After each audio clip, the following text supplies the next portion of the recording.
Alright, everyone. Holler if you can hear me.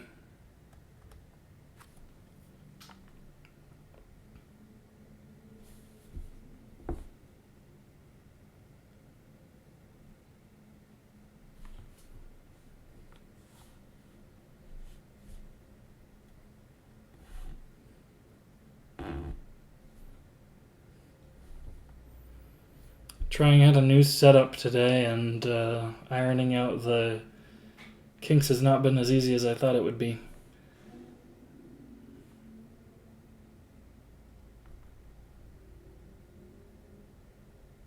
There we go, that's all I needed was to actually go live.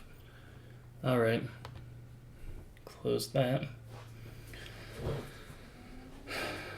Okay, let's get started. So, welcome everyone to my stream. Today, I'm going to be working on this library, GramJS, which for some reason is actually not under GramJS. In NPM, it's under Telegram, but I think it's a better way to get people to it anyway. Just calling the package Telegram.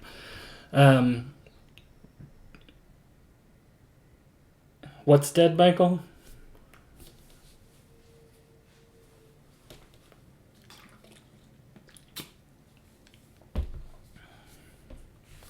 Anyone who's seen my streams before would know that I don't usually have my webcam on, so this is totally new. I don't have a desk or anything to really.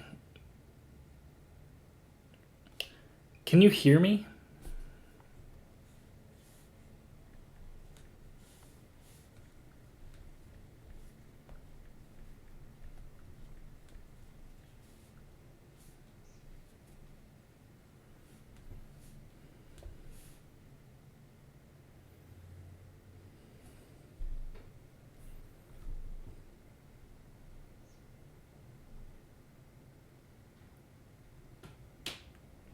This stream is supposed to be in ultra low latency mode, so we'll see how true that is.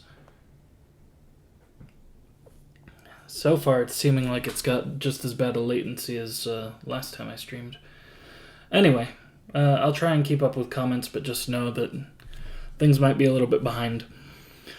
Alright, so so we're going to be working on GramJS. It's basically a straight port of Telethon, but for JavaScript. Michael, I am not using Twitch because so I'm trying to get my YouTube channel going, and this helps a little bit better with YouTube, and also I just kind of hate Twitch. I've streamed on Twitch several times, and it's just not my favorite. It doesn't work great. There's no my biggest problem with it is that there's no chat backlog. So if I have to refresh, or anyone has to refresh, or anyone comes in late or whatever, you can't go back and view the chat history, which is a monumental pain in the ass. So I've opted to try streaming on YouTube now. And with YouTube, I just have to stream directly to YouTube. It records it for me and allows me to post it directly to my channel. With Twitch, I either have to go through some hacky method of downloading the stream after the fact, or I have to actually record and stream at the same time, which is a little bit more taxing on the processor. But anyway, what is Telethon? Telethon is a Python library for interacting with the Telegram client API. So Telegram has two APIs. If I can spell. So Telegram has two APIs. They've got their client API and the bot API. A lot of things like Telegram desktop and everything uses tdlib, which is a C library that interacts with the Telegram client API. And then there's the bot API, and actually the bot API still uses the client API underneath and just exposes certain abilities to you. So yeah, anyway, that's basically it. Telethon is a way to use the client API to create clients. Most people use it for user bots, which are not against the TOS, just don't spam with them. And GramJS is just kind of a straight port of Telethon. So that's what I'm going to be working on. I was working on it all day yesterday, and I'm going to be working on it probably for most of the day today. There's a lot of things that are missing, and those are the things that I'm trying to add. So, Telethon has this. So first of all, the Telegram definitions, there are, let's go back to,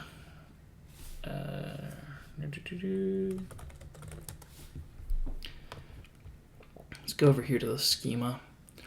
So this schema is in a format called TD, which is a type definition format, and it shows all of the types and methods that are available in the client API, and there are a fuck ton of them.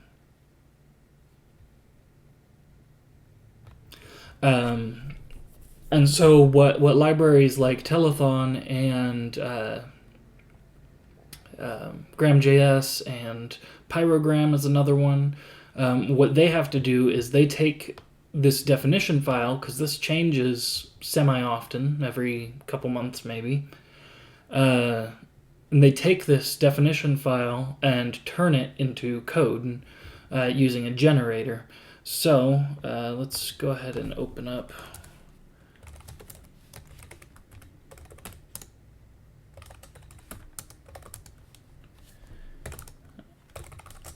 I'm going to be using VS Code right now just because VS Code really does have the best JavaScript support out of any editor. Normally I'd be using Emacs, but Emacs hasn't been liking me lately.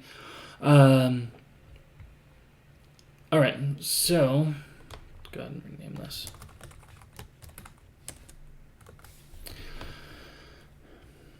So GramJS, this is the structure of it right here, and you can see it's got the GramJS generator, and then over here in data, it's got, let's actually go ahead and install type language support just so I can get syntax highlighting. Okay, go back down here, api.tl.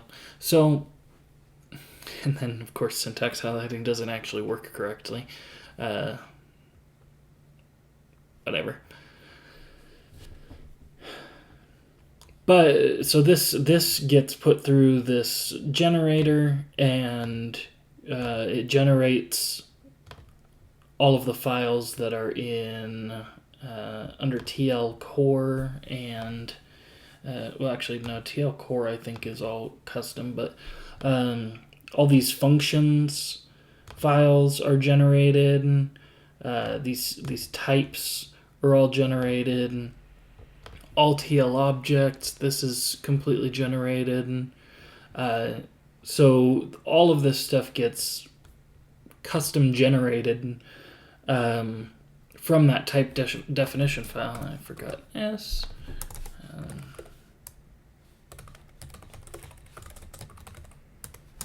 Okay. Yeah, so all of that gets custom generated, but it's not a very good API if you're dealing with those objects directly. They like accessing them, sure, getting data from them, but because they're auto-generated, there's no real way to add methods to them super easily.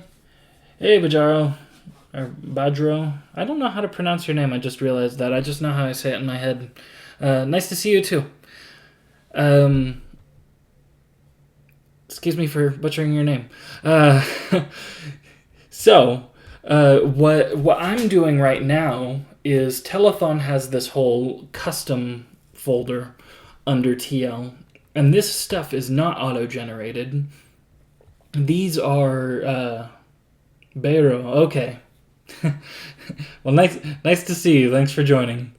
So all of these are custom APIs, basically on top of built-in Telegram objects. So like message, dialogue, and file, and all of this, just so that we can add methods to them, so that they're a little bit easier to use. So message in Telethon, let's see, is built up of several other objects. If you're not familiar with Python, Python has multiple inheritance, where JavaScript does not. So with Python, you can just say, okay, this class inherits from this, and this, and this, and this, and it just works. And JavaScript does not have that, for better or worse. Probably for better, because generally multiple inheritance is a bad idea, but since we're doing a straight port, I figured, it would be good to have these and to not have all of this stuff all in one file. So what I ended up doing is in JavaScript you can do mixins, which normally is a matter of doing like object.assign, and you do like my class.prototype, and then some mixin, which is usually just a normal object with functions on it, and then it assigns those functions to the prototype of your class, and it's okay, it works, but it has some downsides in that it doesn't support like super and stuff, and you don't get the nice class style syntax. You actually have to create an object. So created a helper that basically builds in a mixer. You can see this website. Maybe I'll link to it in the description if I remember. But basically, this function mix returns a new mixin builder and takes a superclass, and then it ends up basically it's a way of implementing multiple inheritance in a way where you still get access to super. It's a nicer syntax. So let me show how exactly this looks. So if I go to, let's close some of these files that I don't need. If I go to this message file, you see it right here. I have message base class, which is going to be like this message class in Telethon. And then message itself extends message base, because this is the base class, with chat getter, which is the one that I've made so far. And then actually we're going press the wrong file, or press the wrong key. There we go. We're also going to import sender getter, and so this allows us to emulate multiple inheritance. It's really cool, and it works exactly as you'd expect. The only thing that I'm not sure works exactly as you'd expect, and this I'm going to figure out soon here. Oh, what's going on with this? I need to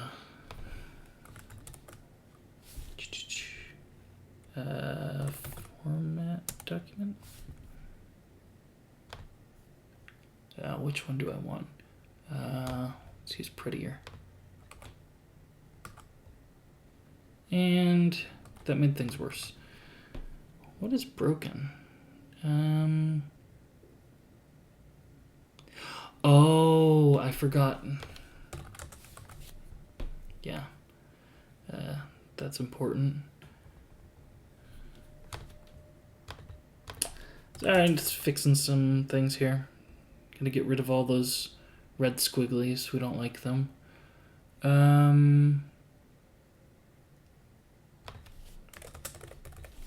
Apparently this has to have a default value, so I'm just gonna have to check in here and make sure that those are not null. All right, so I've already created this chat getter object. The one thing that I'm not sure is going to work is each class having its own constructor. I don't know if that's going to work as expected. Hopefully it does. And I think it will because, like I said, it supports super. So I think I'll just be able to go in here and in its constructor, just call super. Well, actually, no, I wouldn't be able to do that here because this particular one doesn't have a constructor.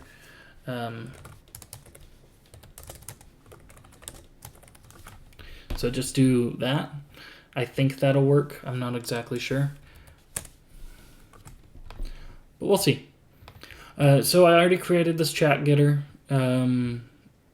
which includes all the things necessary to get information about a chat. Sender getter is... I need to go back to the sender getter file here. Helper base class introduces sender, input sender, sender ID, get input sender methods. So that is what I'm going to be working on right now. Sorry you're having a hard time finding a job, Barrow. Yeah, Upwork might work for you. I know Upwork is not a good option if you're like me and live in the US. Just because people from other countries are able to work for a lot cheaper and generally are able to get jobs a little bit easier. Upwork can work if you're really desperate. Fiverr is always an option if you want to do just like little projects for people that need them. I don't know exactly how well it works. Dang. 5 to 6 years. That's tough. And they had to let you go because of the corona epidemic. That's tough, man. Anyway, so I'm gonna jump into this and start coding. So I've already got the constructor set up, so I don't need to worry about that. Let's move on to the sender. Of course, in JavaScript, with JavaScript classes, we have getters rather than properties like Python does. Sorry, I'm losing my mind. So if we do get sender, that's just going to return sender.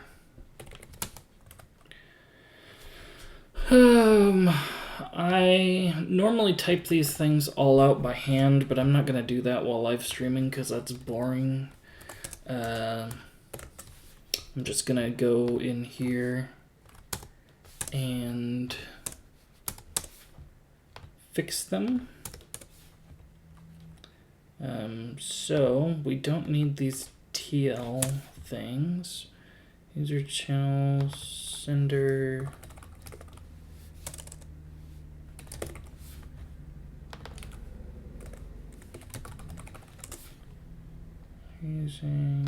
Just gonna remove telethon from that. All right.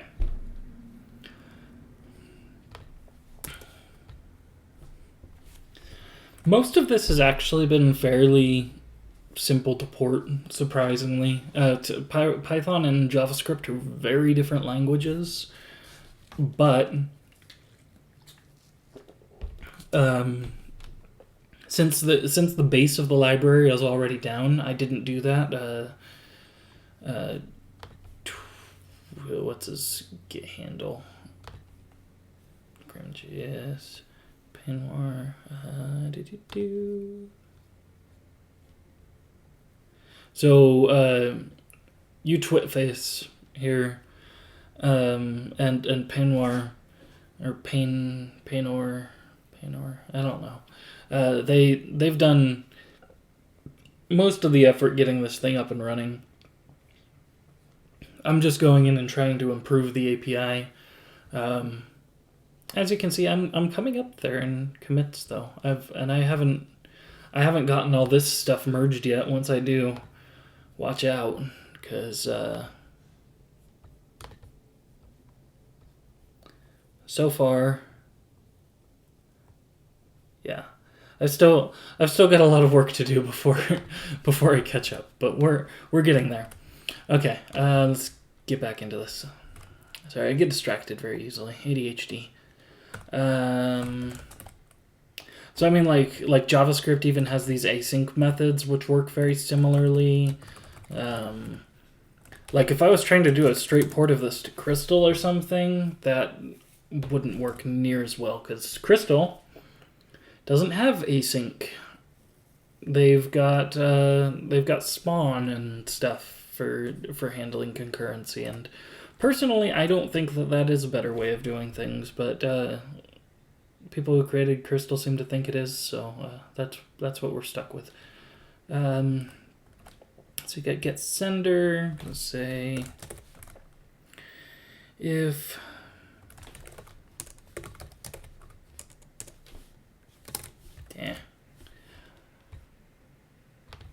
I mentioned that I really hate my keyboard and it's terrible.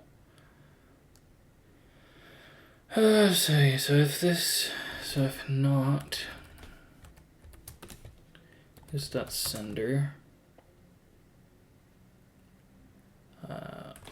or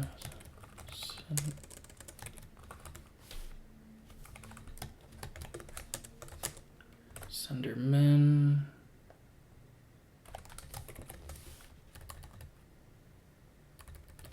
Go ahead and wrap that all. And await.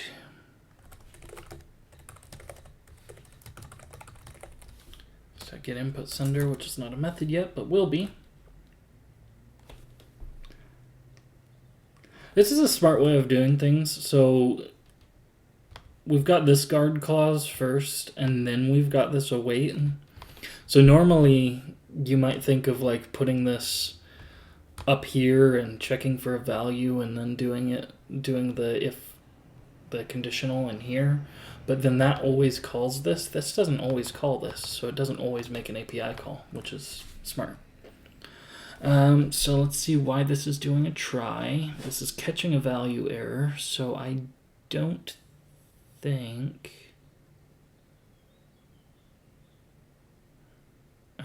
get entity will return a value error here.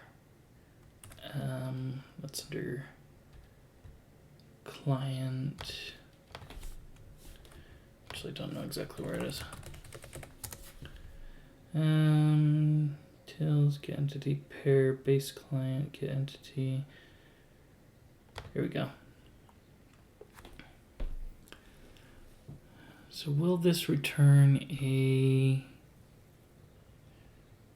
indexer of any kind? I don't think it will. Property to invoke does not exist. Yes, it does. I need to figure out how to fix this type-wise, because since user methods is a it's kind of abstract, I guess, since it's a mixing class. Like invoke exists on client, which is mixing this in, but it doesn't exist here, so that's why this is saying this doesn't exist. That's a TypeScript checker that's doing that. If I remove tsconfig.json, I won't get that anymore, but I'm just going to do that. I don't actually need this. Close user methods. Okay. I'm going to go ahead and wrap this in a try catch, and just in case. I don't think that this is ever going to error like that. Sender equals await this dot underscore client dot get entity input sender and catch Wait, this dot.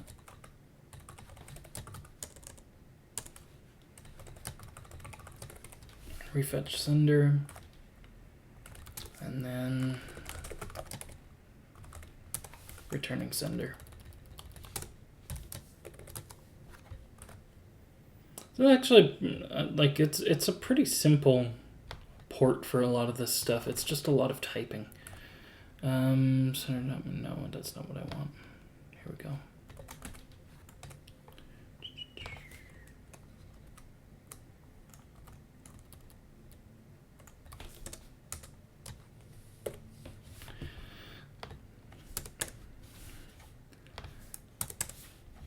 It's always one thing I miss when I do use Emacs is the multiple select and how easy it is to use in VS Code.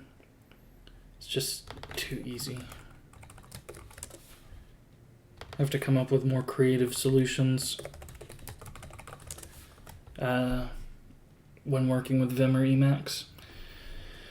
Oh, I should be telling what these things return to. I'll do that later. Okay, so let's get sender. We're already almost done with this file.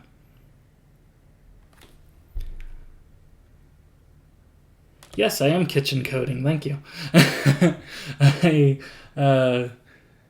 I'm tired of streaming sitting in my chair. My chair is like loud and squeaky and just overall not fun to stream in. I have to put my mic on my armrest and it always gets knocked off, and hopefully sometime soon I'll have a desk and some acoustic panels to put in my spare room. Okay, so now we're going to do input sender, which is a property.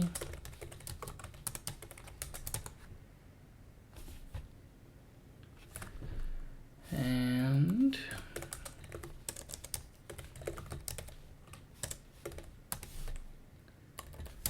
we're going to do a similar guard as before, right? Yeah, if not, just input sender and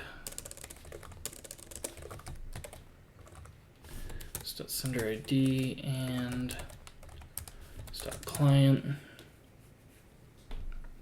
This project could heavily benefit from types, and that's something that I have planned. I need to talk to the other people involved in the project about it, because that's not something that I just want to do by without talking to anyone. But I do want to convert this to TypeScript because it would be so much better to add things in, and would also improve adoption, because you can still use it whether you're using JavaScript or TypeScript. So yeah, it's something I plan on. I had put a tsconfig.json file in earlier just to experiment with. Yes, Paynor is involved in this. I put a tsconfig.json file in earlier just to experiment with generating definition files from JS doc comments, but it's gonna take a lot of work to do that. But I think I will end up generating definition files and then go and actually convert the files that the generated definition files were generated from into TypeScript, and that's just gonna make things a whole lot easier. Just me, or is it every time I move my screen flickers on the stream? I don't know what's going on with that. Alright, so get input sender. No, this is just input sender. Yeah. I mean, I have some issues with TypeScript as it is in general, but it's still a hell of a lot better than vanilla JavaScript, especially when it comes to the coding experience and auto completion and all that fun stuff.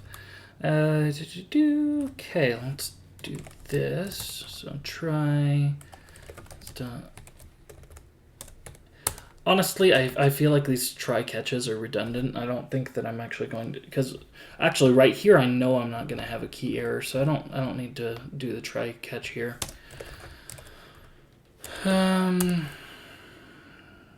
Input sender equals this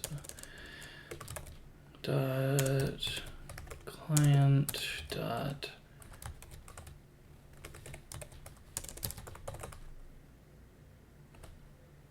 yes, safe code is nice. It'll just make things so much easier in general, I think. I keep doing that. Sender ID, and then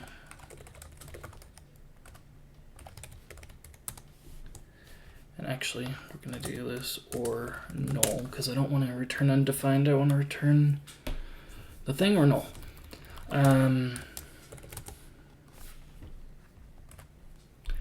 Yeah, I'll probably work on, like, I need to talk to Paynor and Utwitface about converting things to TypeScript.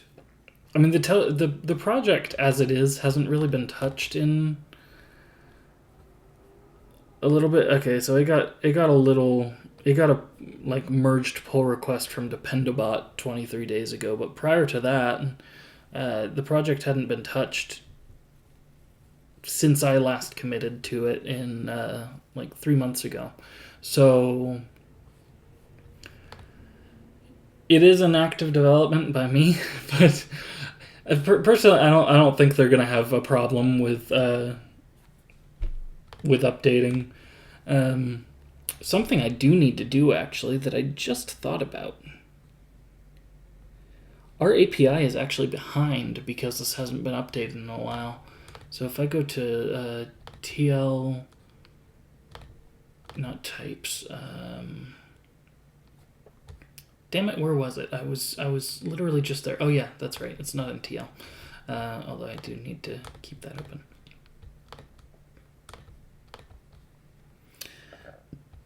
Generator. If I go to data API, let's see. It doesn't actually say what layer of the API we're on, but I know that this is behind because if we look at this, we're now on layer 108, and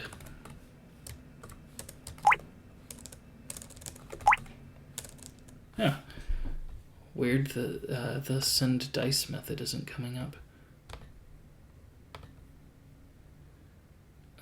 Detailed schema and JSON. I know that this isn't the full thing.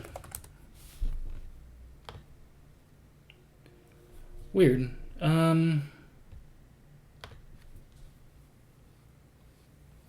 Matthew's runtype library? I don't think I have seen that. What, like, what's the purpose of it? What does it do?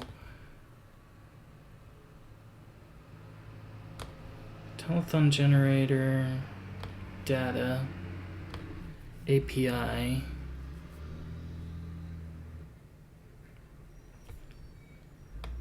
So if I look at the number of lines in this API layer, number of lines in this one, yeah, we're a few behind.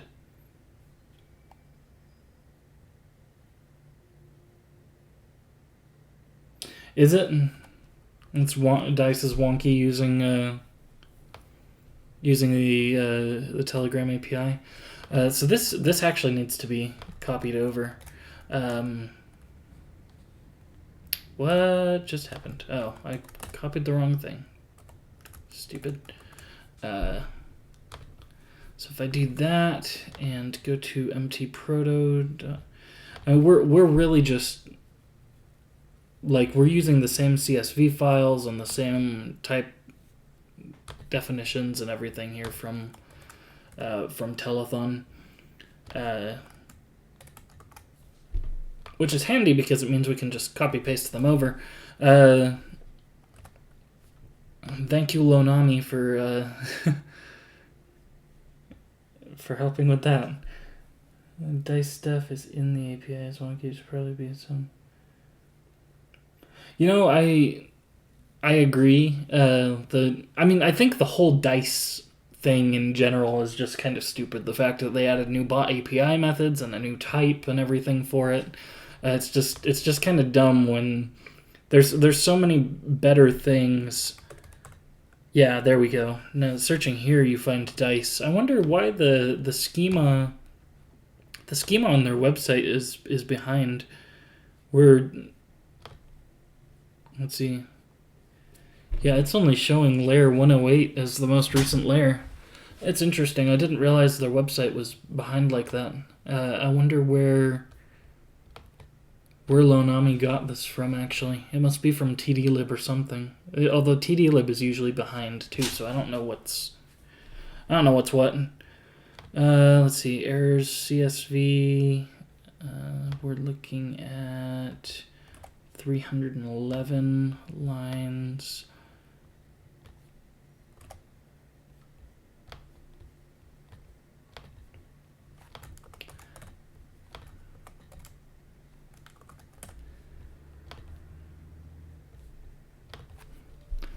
Let's do some copying here.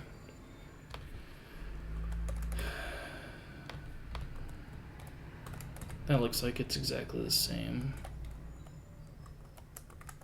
Yeah, that hasn't changed at all. And then methods.csv. I'm pretty sure that Lonami's actually generating these CSV files too, but I'm not actually 100% sure on that. Because this is a lot of work to do by hand, so either he generated them or found them somewhere. Okay.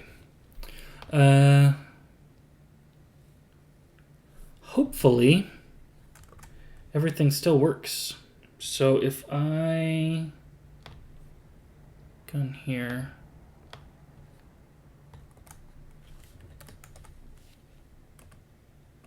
you know what, that actually would make sense if he's just scraping the docs page. Okay, so generated some new shit here. Now, if we do a little search for, just searching this because I know this is something that,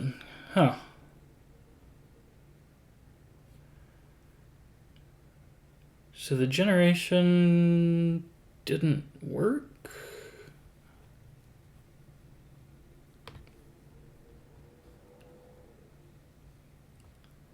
Maybe it just doesn't want to. It should be overwriting files, so that doesn't make sense. But let's close these.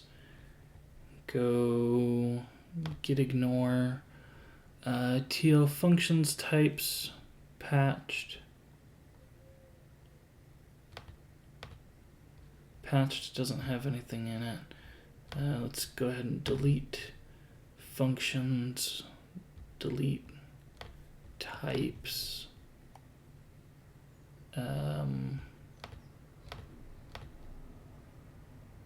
delete all TL objects, delete errors, RPC error list. Okay.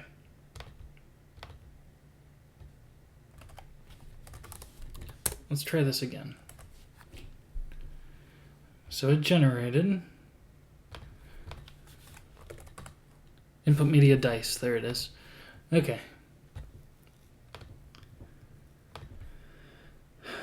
Updated the API layer. That in itself is a commit. So don't hate on me for using Git Kraken, but it makes it so easy to like pick and choose the things that you want to stage. And I'm all about easy right now because I'm doing a lot of fucking work. So let's stage those. And really that's the only thing that I need to stage for that commit. So update to layer, what layer was it? 111?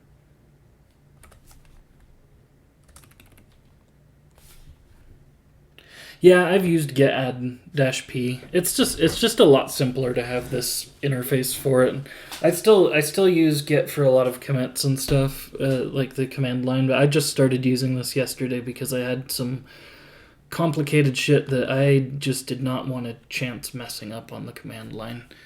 And so I've been using it for slightly easier way to cherry pick commits. Okay, let's close that. Got an updated API layer. Back to sender getter.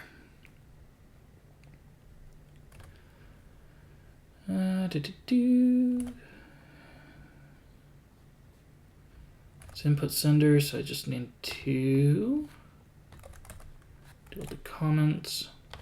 I'm going to write out my own comments at some point because some things just do not completely apply.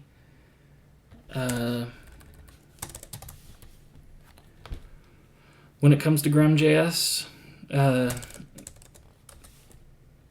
I've tried to catch things as I go.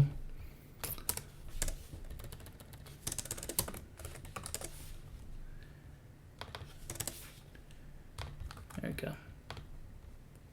All right. Moving on.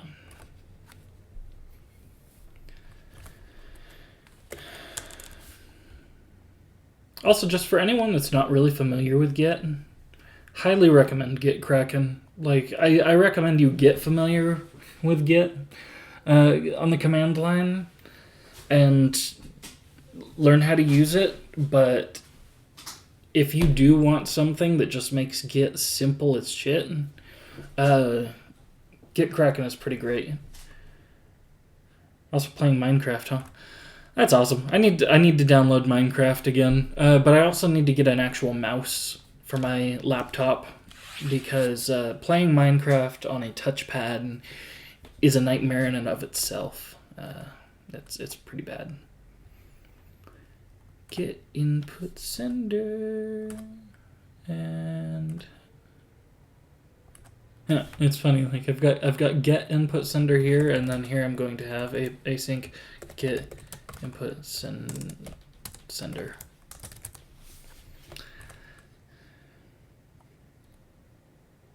Yeah, ouch. Yeah. I've tried multiple times to make Minecraft on a touchpad work, and it just does not work. Oh, here comes a trash truck. Things might get loud. I'm a little bit further from the window now, so. Alright, so if not this dot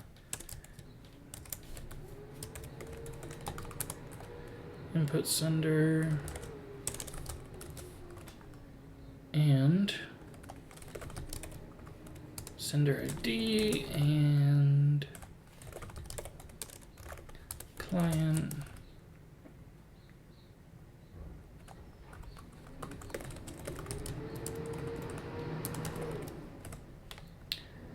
wait refetch sender and then return this dot input sender.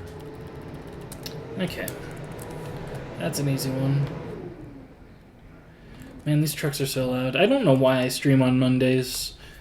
Sometimes, like, Monday's trash day, and it is definitely one of the loudest days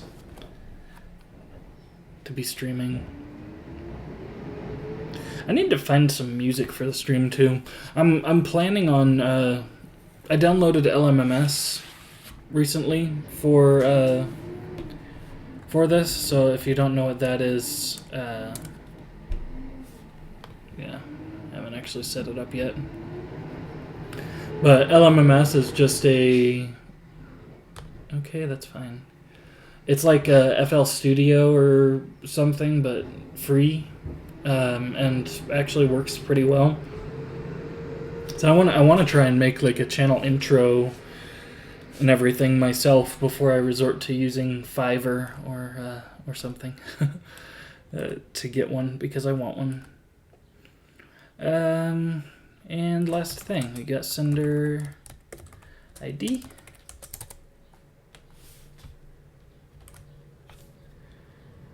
And that's just going to return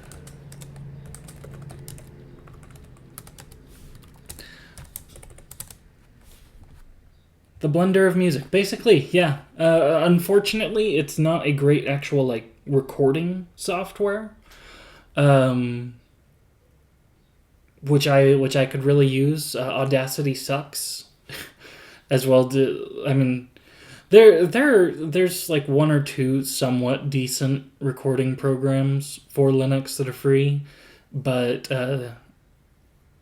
they're nowhere near the quality of stuff you can get for Windows or Mac, which is unfortunate. It's kind of the same situation we have with like Photoshop and Illustrator. Like Linux just does not have their equivalent yet. I'm holding out hope someday. Someday. Just not today.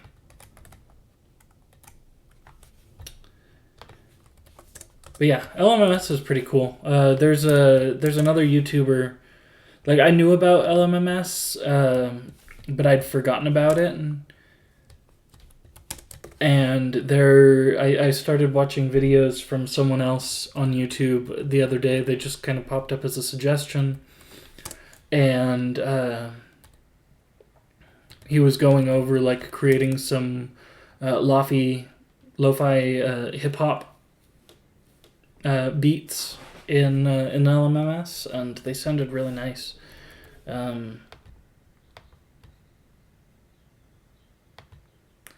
Interesting. I don't know why. I don't know what's going on here. I don't know if this is maybe a method that's just defined elsewhere.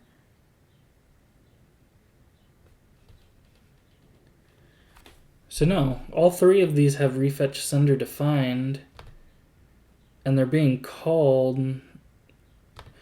Okay, wait. Okay, so sender getter defines refetch sender, but they're actually being called just in sender getter. So these.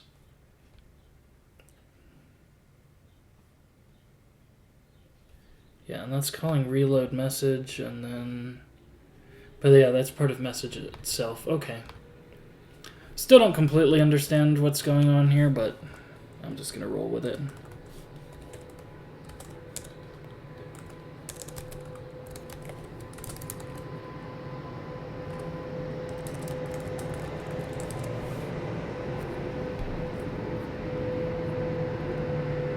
Yeah, it kind of uses the ctags method, I think. It just indexes things where they are, and then like knows how to see what a definition is as opposed to like something that's calling it. But yeah, it seems like refetch sender is really being defined in message itself, and then these are getting mixed into message. I don't know why Lonomi had to define refetch sender here. If it's being defined in method or in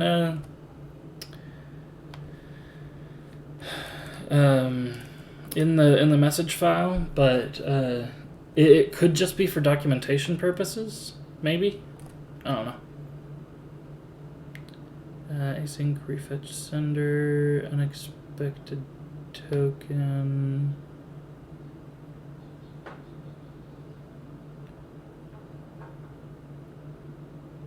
Oh yeah, it would help if I spelled async right, wouldn't it?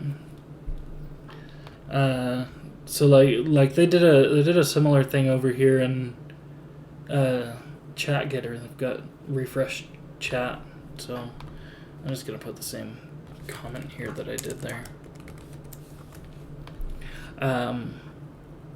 Even though I think I kind of understand why this is happening now. Okay, so that is sender getter. Turn on dark mode on Firefox. You know, that's not the worst idea. What I really actually need to do, there's a plugin, if I can remember what it's called, or I can just use let's see, Firefox Dark Reader. I'll just install this because this works pretty well. I've used it for a long time. I just haven't reinstalled it since the last time I reinstalled my OS. There we go, and just like that, things are fixed. Yeah, stylish. That's what no, I'm pretty sure stylish is what it's called. Stylus is a CSS preprocessor, like less in Sass. Okay, so that is sender getter. Let's go back and let's figure out what the next thing is that. All right, this is the wrong file.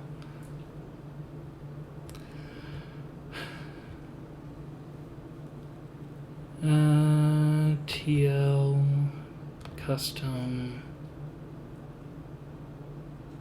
Okay, wait. These are saying layer 109. Is the newest layer 109 or 11? I don't know. Whatever.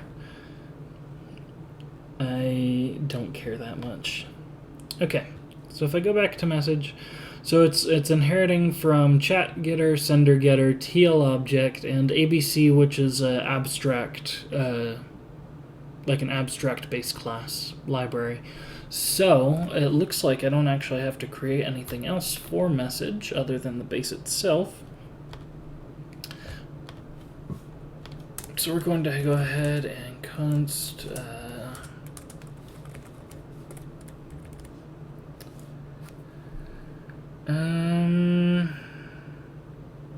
I can't remember where TL object is actually defined. Actually, just to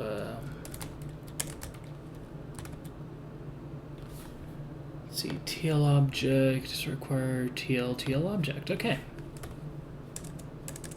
Well,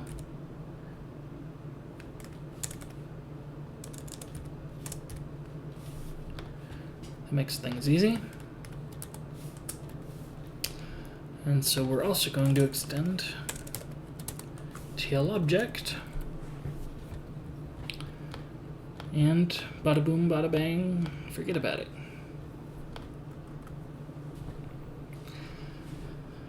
Now I have to start working on message object itself. Which, as you can see, this file is considerably larger. And this is going to take a little while.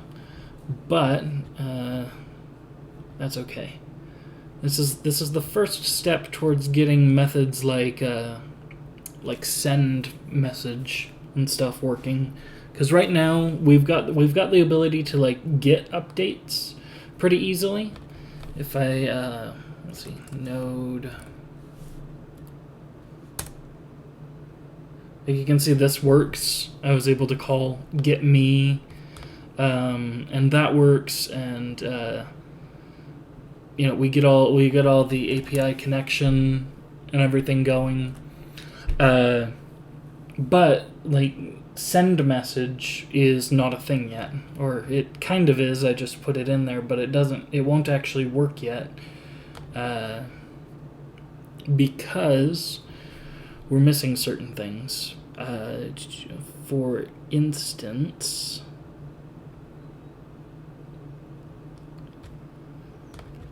so this right here is supposed to return this message so that we have all the like custom methods on it and everything. That won't work. I need to build like a message iterator class that helps for like iterating over messages in a chat, and that won't work until I have access to this. So yeah, this is first step. Okay, so common to all, self ID, to ID date. You know, something that I'm going to do before this.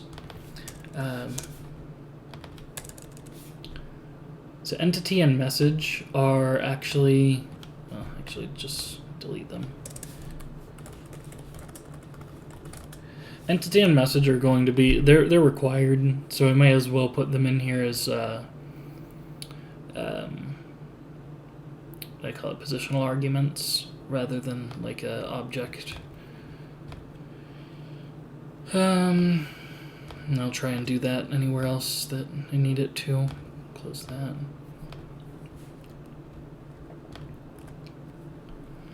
Alright, so this is going to accept an ID, and then it's going to accept object.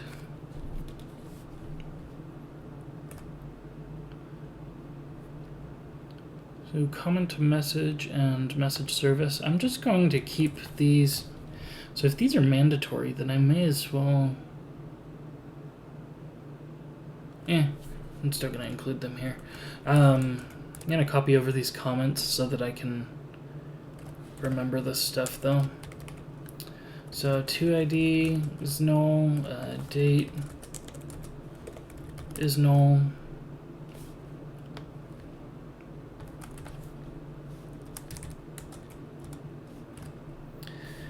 And then I have all of these. Change all the nuns to null. Take all the equal signs and add a space before and after because I like that.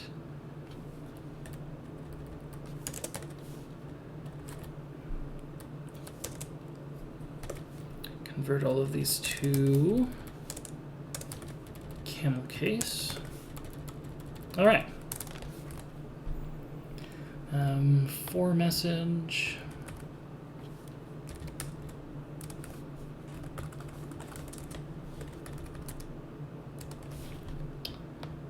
For message flags.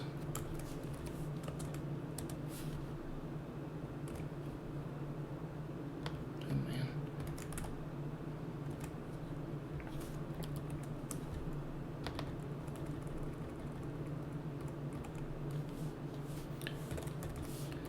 Might as well actually just do that there. Okay, I'm pretty sure. Oh, I don't have the plugin installed right now. String.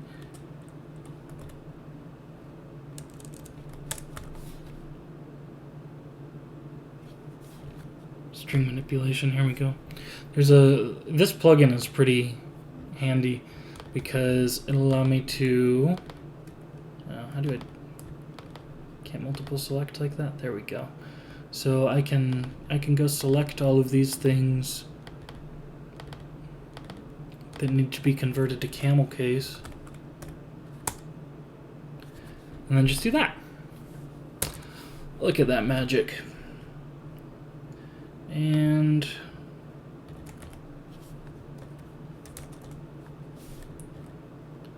I need to eat here soon. I'm hungry.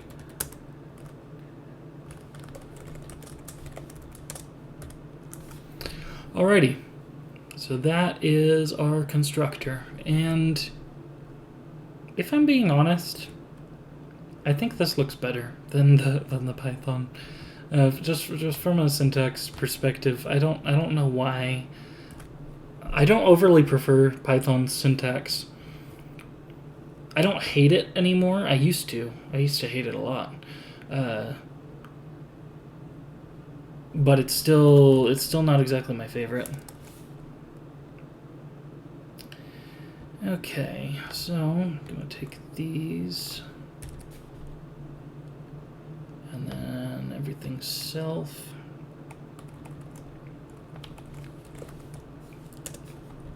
It's going to be this. And then let's select everything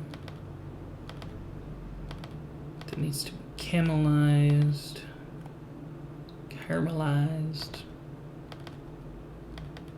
Oh no, I fucked up. Oh well. Let's just do caramelize there. Fix that. Move on.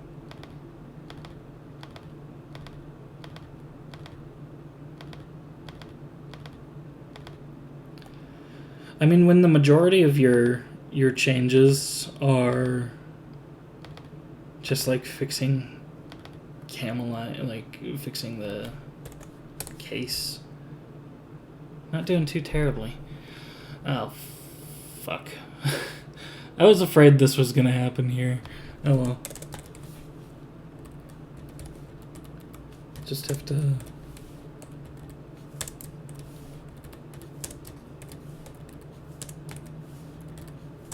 Now I know. If something starts with an underscore and you try to camelize it, it's going to uppercase the first letter. Okay, let's fix this. This dot media equals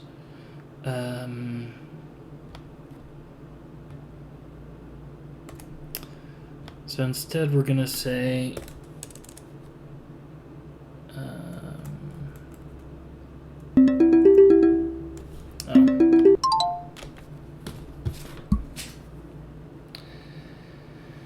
gotta tell my wife that I'm streaming, apparently. She must have been messaging me.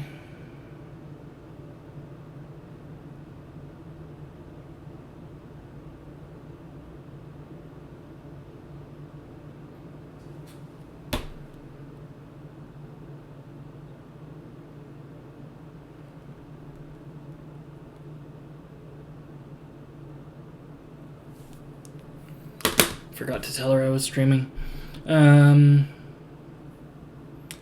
Alright, so if...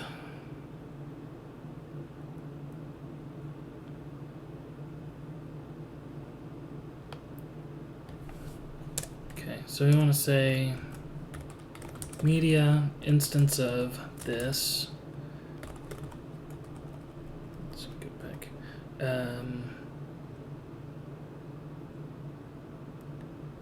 So it's going to be null if that other... Okay, yeah, that actually makes sense. Null, otherwise, media. And I need to make sure to import types up here. So...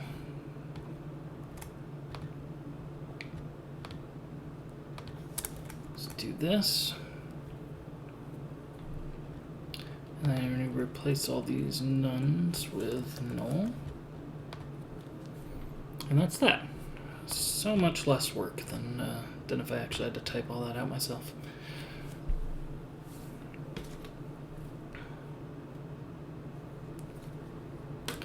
My poor wife, she totally fucked up her back yesterday. Like, she could not move without being in extreme pain. I feel so bad for her, and she still went to work today. She works in healthcare, so she's considered an essential. She has to be there. And she can, like, if she calls out sick, it's considered an unexcused absence. If she can't get a doctor's note, which right now she can't, because see above. Yeah. Fun stuff. I feel really bad for her. So if not out and is instance to ID types not peer user. So out and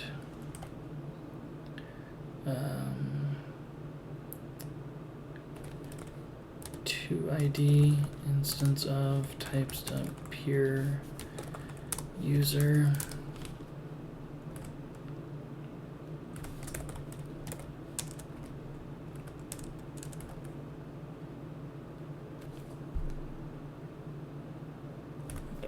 I need to do this here. One thing I both do and don't like about JavaScript, I know I could use a var here actually, but I like really hate var and try to avoid using it. In Python, you can do this. You can say like if this value equals this, otherwise this value equals this, and then these are available in the outside scope. In JavaScript, you can't do that, so you have to define it in the outside scope and then do it. I like it because it makes it a little bit more apparent where things are coming from, but I also don't like it because you can't do this. And that's more convenient than doing this, but convenient isn't always the best way to do things. Types dot peer user, new types dot peer user, and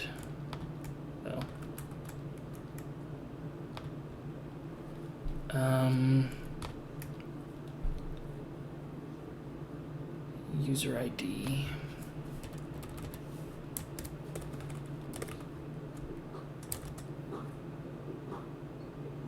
Oh, great. Got a cat coughing up a hairball. That's gross. BRB.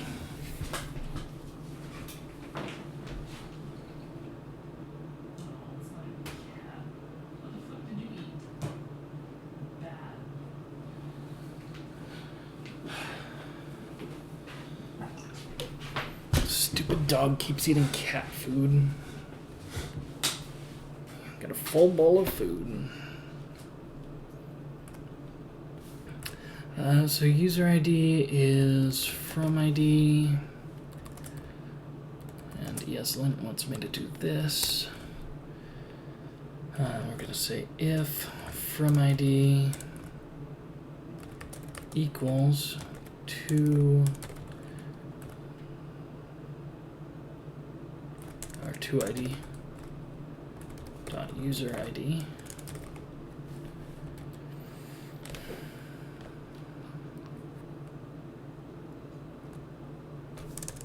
Well,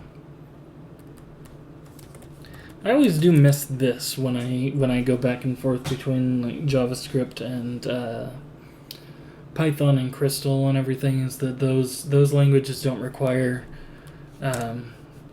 braces or parentheses around if statements, like this. This dot out equals not this dot forward from.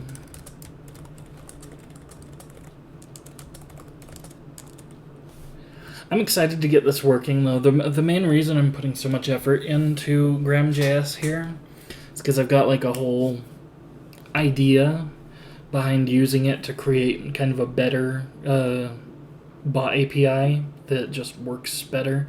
Someone had tried with PHP library, what's it called? Mainline Proto. Someone had created like this open source better bot API that had different methods that you could use and just worked better overall, just had a better API, because the bot API does kind of suck. But they have not maintained it, and it hasn't been updated in a long time. The website's still up, but the API itself doesn't work at all. So, my idea is I want to get this working correctly, get it like as featureful as Telethon, if not more so, and then use it to create a better bot API, and then on top of that better bot API, build a bot builder that works better than the current ones, because the current ones suck, and I always have people asking questions like, how do I do this, and like, what are you using, do you know how to code? And, well, I'm using Minibot. Well, Minibot sucks, so you're on your own.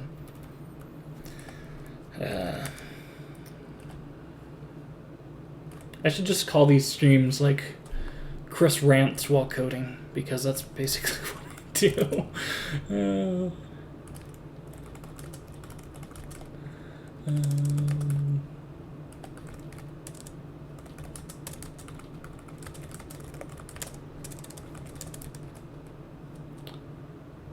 Okay, so this is what they're doing for This is how they're initializing chat getter and sender getter. So this is what I'm going to have to figure out how to do with this. Because as things sit right now, like, I don't know what super is in this case. Like, what actually is the superclass? Well, the superclass is message base, but we're also mixing in chat getter and sender getter and TL object, and they all have their own constructors. So what I'm thinking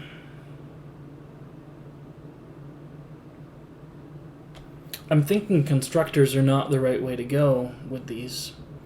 So what I need to do instead of a constructor is do underscore sender getter init, and then over in chat getter and to do underscore chat getter init. So that way, yes, I still need to call super here, because that's going to, oh, crap. I just realized I'm doing this all in the wrong place. Let's take this constructor, move it here. This is where I'm supposed to be. And now we don't have super, because we're not extending anything. Okay, so now what I can do is I can call chat, this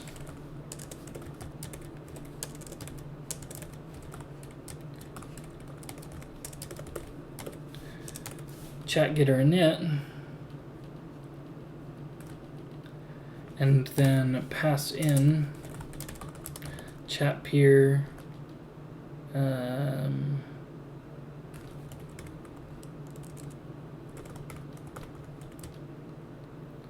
broadcast is post,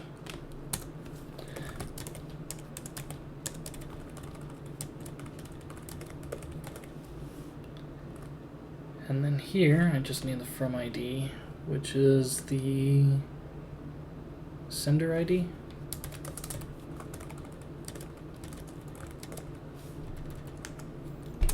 And that works. So I guess that's a way of emulating them having their own constructors, because there's no other way to do it that I know of. Because I think what's going to end up happening is that the constructors from these, if I were to actually use a constructor, mixing them in, it's going to either overwrite the constructor or completely ignore it. And that's just not good. That's not what I want. Okay, and then we're going to do if post and not from ID and chat peer. Personally, I like this syntax better than this too, just because I guess because I'm more used to it. But like actually having and not here, I feel like ends up making things more confusing for me. If the message comes from a channel, let the sender be it. This dot sender ID equals this utils, which I am not importing right now. Let's do that. Require helpers.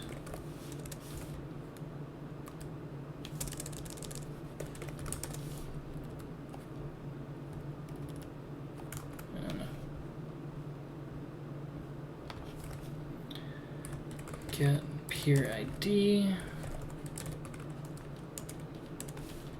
chat peer.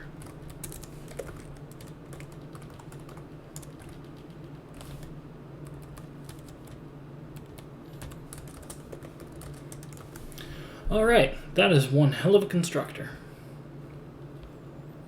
So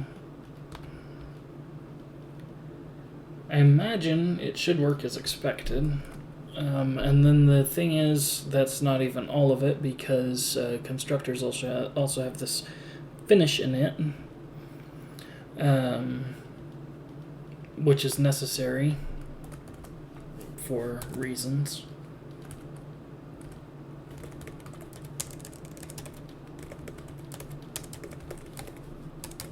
So finish init takes a client, entities, input chat, oops.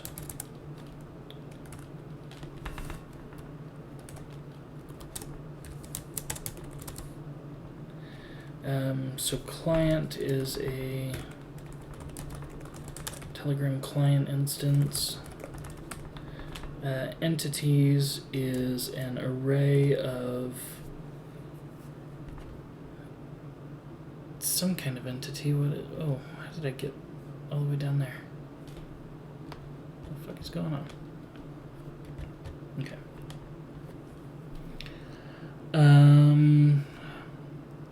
I imagine that entities is input entities, but I could be wrong here. Types.input. Something like that. I don't know.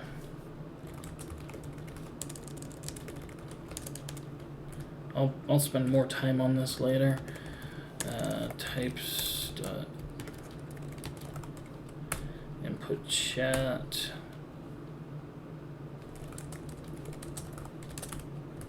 Okay, no, put that there.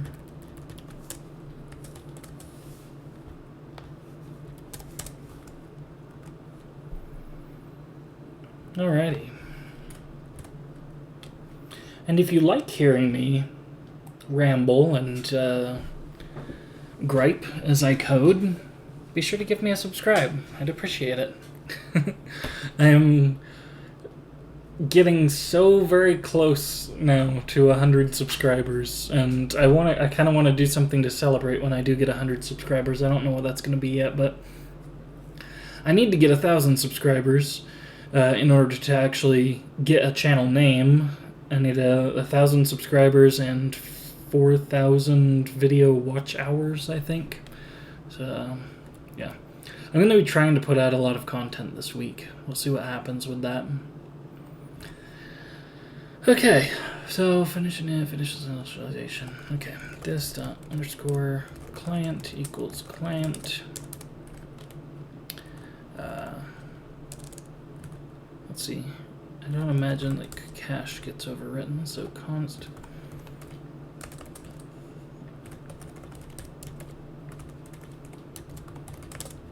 This entity cache is something that I'm going to have to add before actually testing message, because it's needed.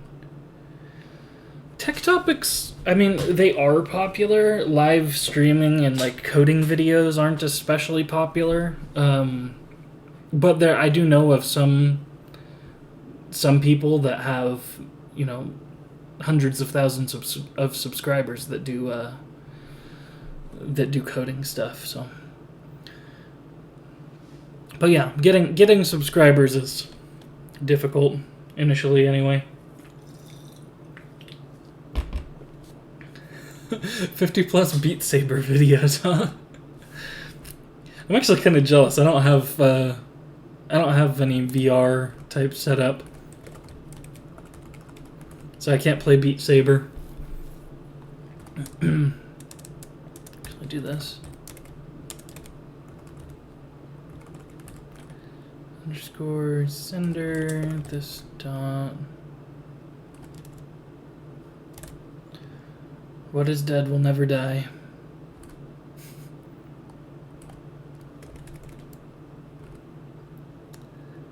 Input sender.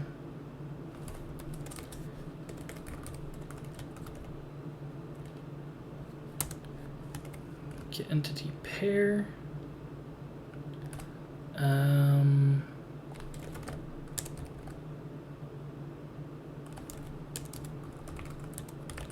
Sender ID entities cache. Go ahead and do it. They didn't put these down here. Unexpected new line between object and blank property access. What?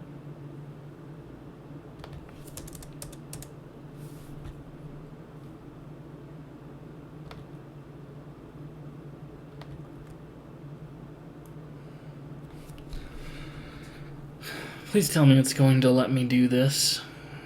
So right now it's not seeming like it is. Unexpected new line between object and property access.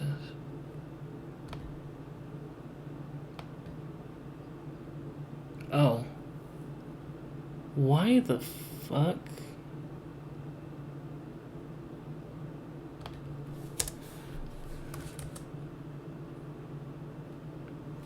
I think what I'm going to have to do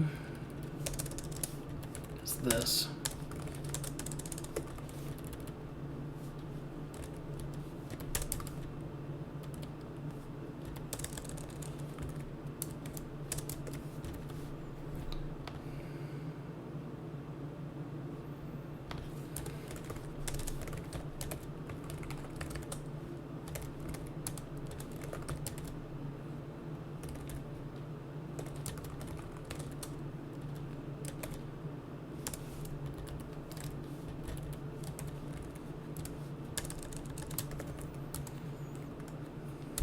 I hate that. Oh, okay. Yeah, that would cause the issue, wouldn't it?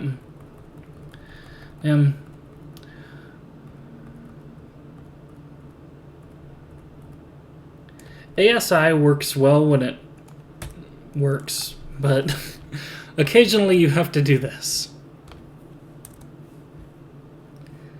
That works though. No, he says. You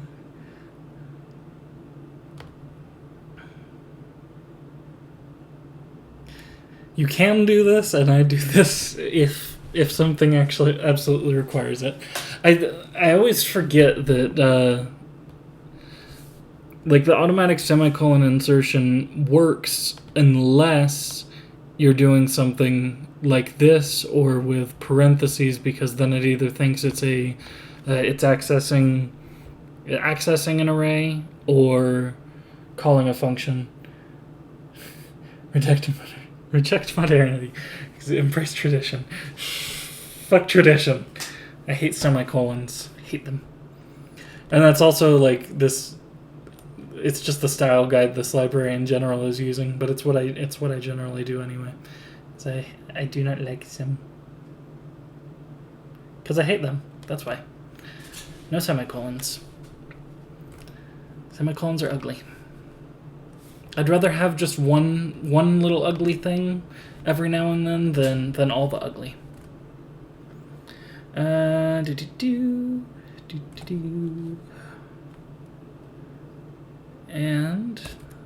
it's okay. So now we're doing chat.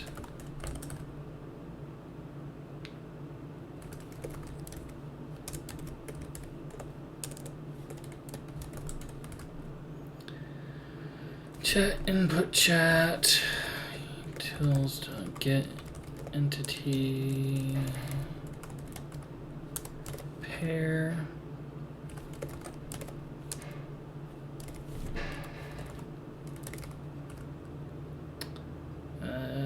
Chat ID, entities cache, LiveScript. I actually don't think I've heard of LiveScript. LiveScript, language which compiles to JavaScript. How terrible is this shit?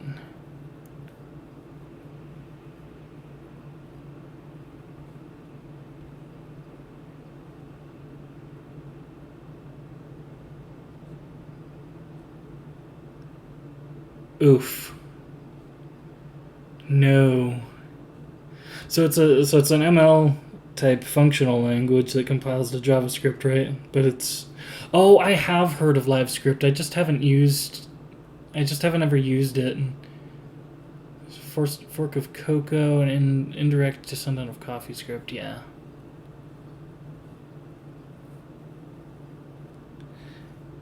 Yeah, no, this is terribleness. I don't like LiveScript's syntax. It's like Haskell. I'm not a fan of Haskell's syntax either. If I'm gonna go functional, I'm gonna go like OCaml. OCaml has a decent syntax besides the semicolons, and then Reason fixes those.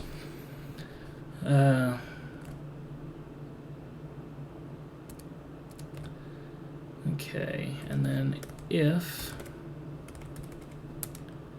input chat. Oops, I forgot a space. Well, okay, so LiveScript is attempting to be a functional language. It still compiles to JavaScript. It's not pure functional, but it is a functional language by the definition of functional.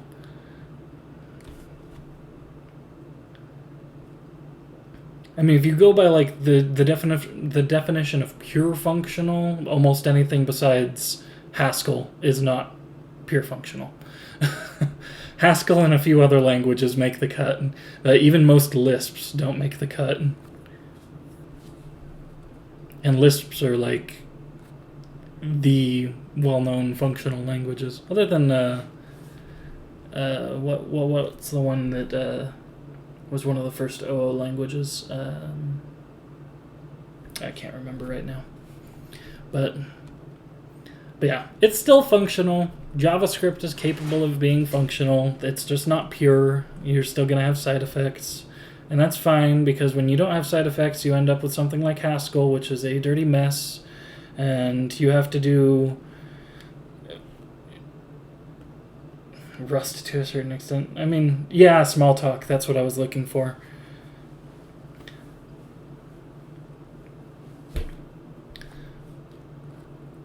Yeah, like pure functional is a mess. I tried using Haskell, and the fact that you have to go like a roundabout method using monads and shit just to print to the console is a complete and total disaster.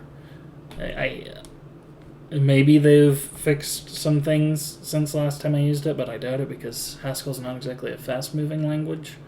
Yeah, it was a nightmare. I don't want to deal with that nightmare. Programming's hard enough as it is. Let's not make things harder.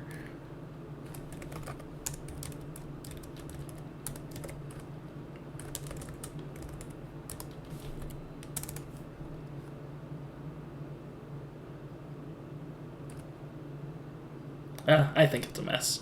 I don't like it. I mean, like, I'll be honest. Like the syntax from a high level perspective, it looks nice, but yeah, I'm just not a big fan.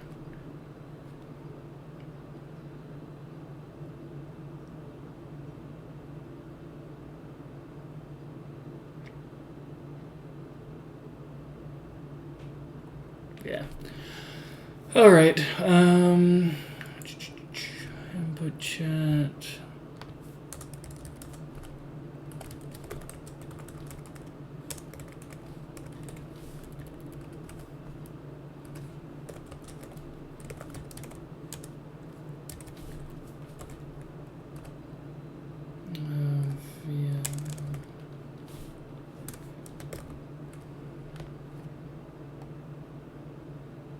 Via bot ID.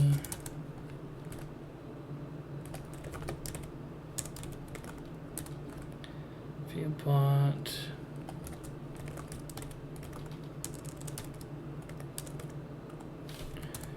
Via input bot.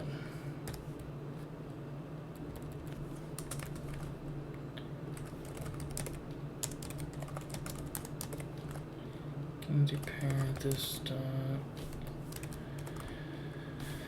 Via bot ID. Oh, come on.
Okay, I need to figure out where this is defined.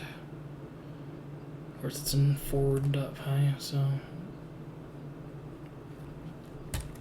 we're just going to mark this as a to-do.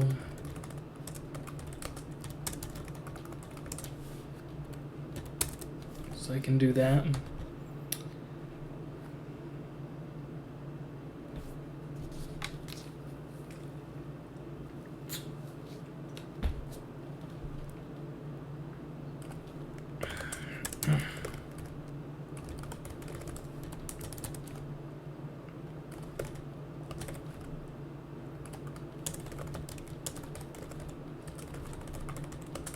Like, I don't have a problem with functional programming as it is. I actually think functional programming is a great idea, well implemented, and that it should be used, and functional concepts should be used as much as possible to like keep side effects down and everything. But yeah, but when it comes to actually getting shit done and getting things done in a timely manner and just making things work, functional programming just doesn't do it for me.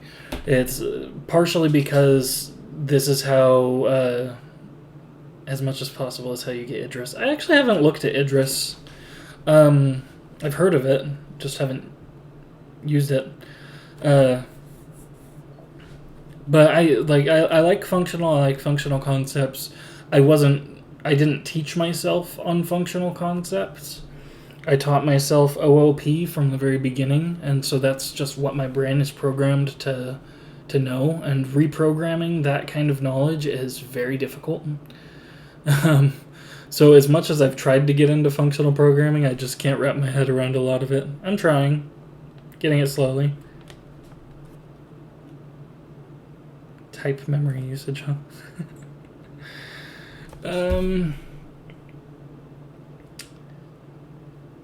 Unfortunately, JavaScript does not have the ability to do this with instance of, so what I'm going to have to do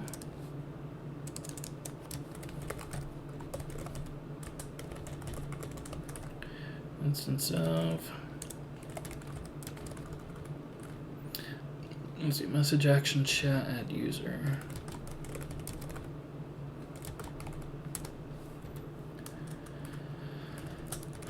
Or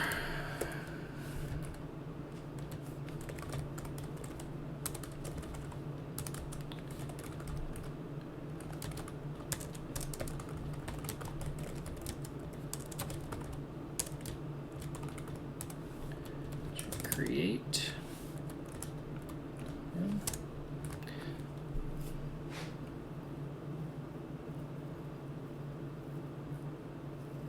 Now that is pretty cool, the ability to type memory usage and like have that compiler guarantee that it won't exceed a certain amount of memory. That is the cool thing with functional languages, is they're generally what's the word I'm looking for? They have a proof that goes along with them that shows, okay, we can mathematically prove that this works in the way that it says it's going to work. A lot of them tend to have that because functional is like the math way of doing things. It's like pure math, and that makes things a lot easier. Yeah, Theorem Provers,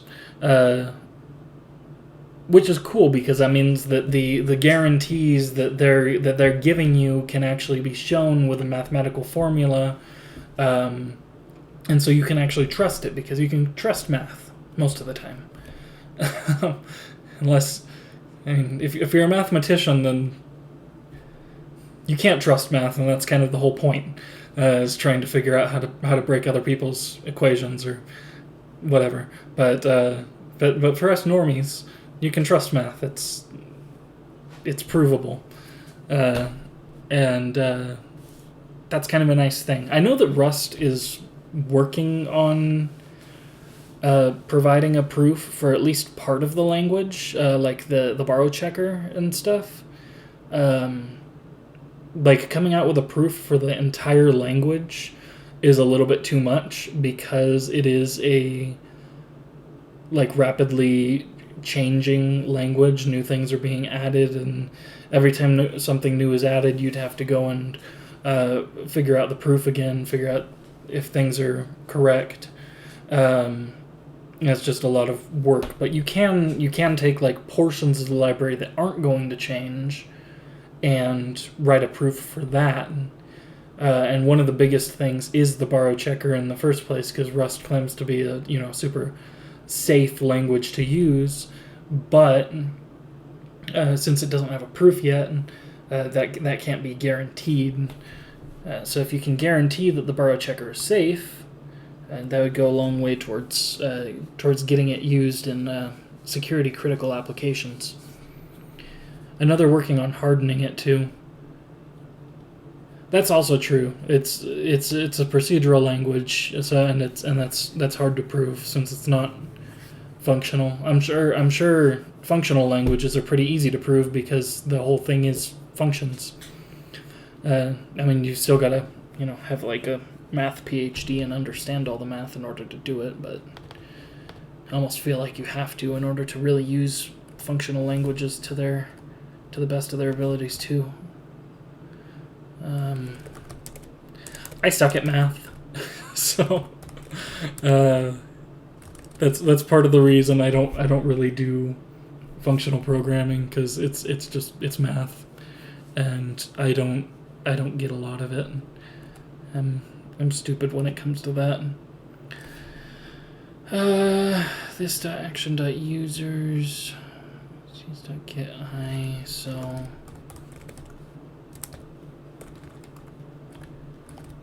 map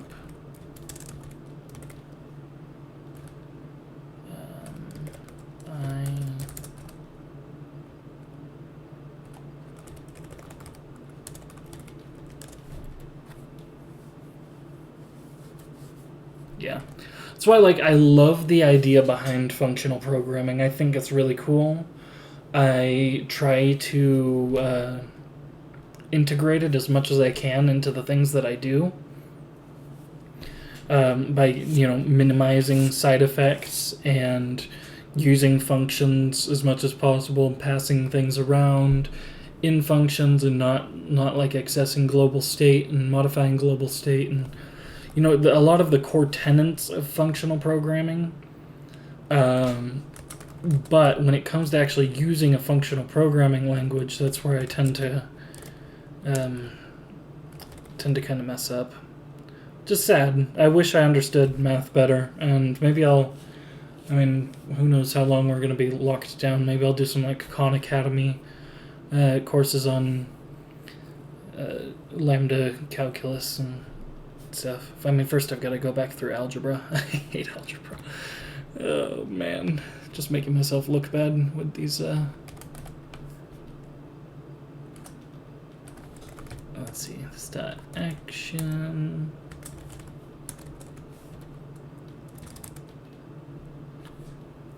Shortcuts to my programs are generally pure except IO. Yeah.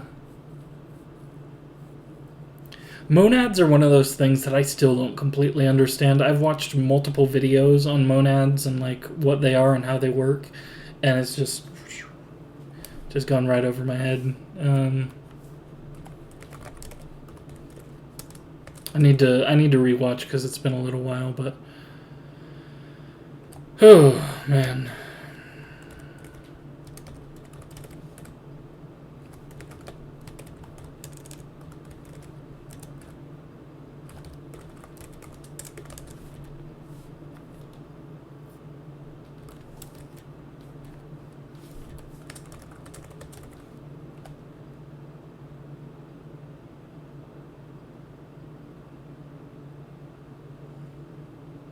Okay. Yeah, that kind of makes sense. That is one of the things that I do really like that functional languages typically have, is the concept of using a maybe type, and having box types like maybe, where you can say, okay, this is going to have either this or this, and then you match on the value, and there's no concept of like null and everything. It makes you have to think a little bit more, but that kind of stuff saves you a lot of time in the long run.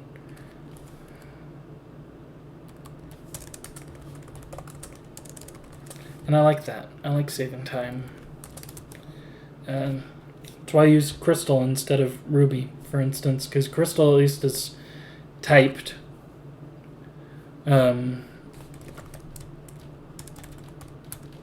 It's still very OO. It's not perfect. And it still has some pretty big bugs in the compiler and stuff, but it saves you a lot of time in the future, runs a lot faster than Ruby does, so.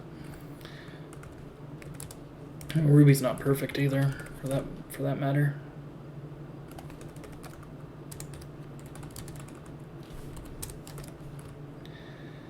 Get PID. Oh man. New types dot peer channel.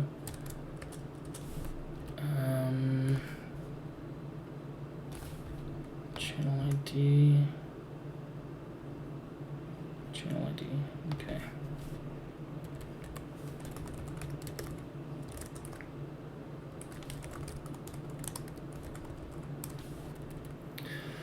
I'm excited to actually get all this stuff working though, because this is a lot of work.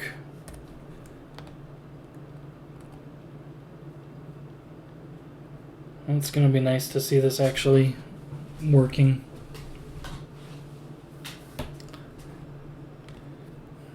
I'll rewrite my user bot using this instead of Python. I haven't put too terribly much work into it, so.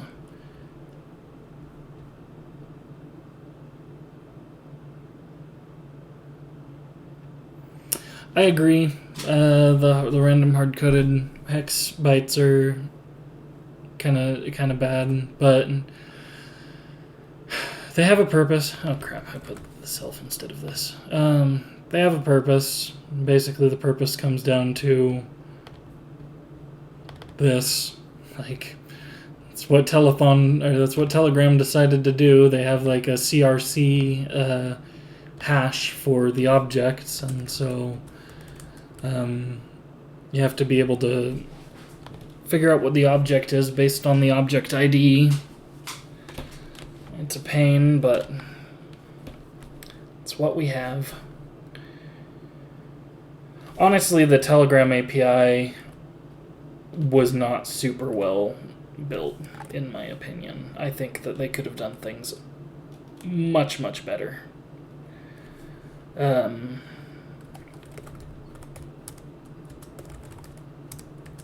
Yeah. Oh boy, that's a long type name. Look at that. Message action channel migrate from. Let's just skip to that. I don't want to type out that whole thing.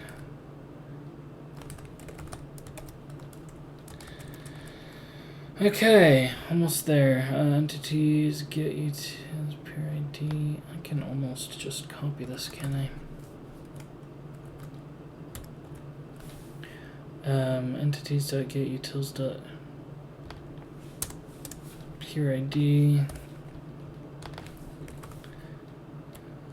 Chat ID. Oh, I just realized. Yeah, I can't have that. Entities.getUtils. Camelize that guy. Alrighty. Right? Absolute unit of a branch block. That is correct. And these are all over. Just because of all these different types that you have to deal with. Like, you've got like these message action types, and there are a ton of them. Like types dot. Like, look at all these. These are just all different message actions, and you have to iterate over them. I'm actually wondering. I think I could have done this easier with a case statement, come to think of it. Although I don't remember if, or a switch statement.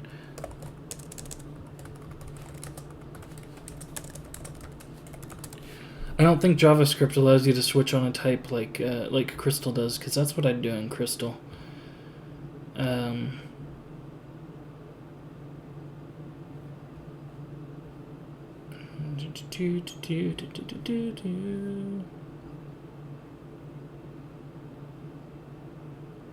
Define map on each of them.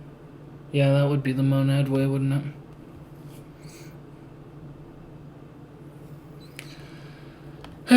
Well, I've already got it, so I'm just gonna leave that as is for now. That's the end of this method. Yeah, switches in JS just suck, because in Crystal, I'm gonna do a little bit of a Crystal shill here because it's been a little while. Oh, I haven't installed the Crystal. There's a lot of things that I haven't installed since the last time that I installed code. Let's install Festino's version because it's the better one. There we go. So in Crystal, what I could do is say I've got all of those type definitions. I could just do a case statement, and then I could just say case, message action chat add user, message action chat create. Oh, actually no. This is case value. And then I could just do when message action chat create, and it's going to match on that type. And then I could do whatever I want inside of here. And then I can even assign to the case value. So Crystal is a lot closer to actual pattern matching, which is nice. I do know that in JavaScript has a proposal out.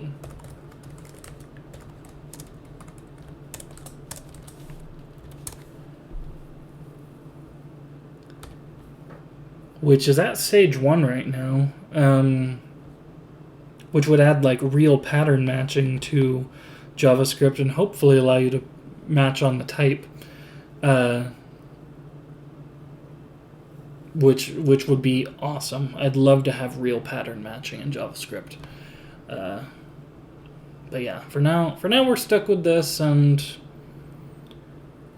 it's gonna have to deal with it. It has been stale for a long time. I'm choosing to be optimistic. Oh yeah, it's definitely nowhere near as good as it could be. I do know, let's see,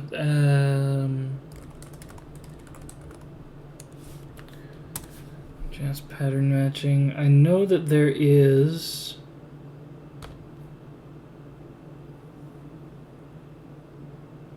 Poor man's pattern matching. Where is it? Yeah, whatever. Ooh. Elm/Haskell inspired case of 1. Well, that's interesting. Still, apparently does not allow you to actually match on types, but that's kind of cool. I mean, it's possible to emulate pattern matching in JavaScript using a function. And, that can get you so far. I do know that there's one that someone made that is it's like a Rust port of their pattern matching, which is kind of interesting. But it's so much nicer to have it built into the language and not have to import a package and go through that nightmare. And you're never going to have true pattern matching without it being built into the language.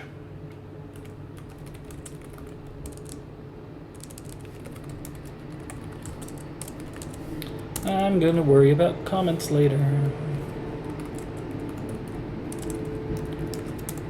Because I've been going for almost 2 hours and really want to get something else finished before I end the stream and eat. Oof, nested ternaries. That's... I mean, I have used nested ternaries, I'm not gonna lie. They're just not the ideal situation for sure.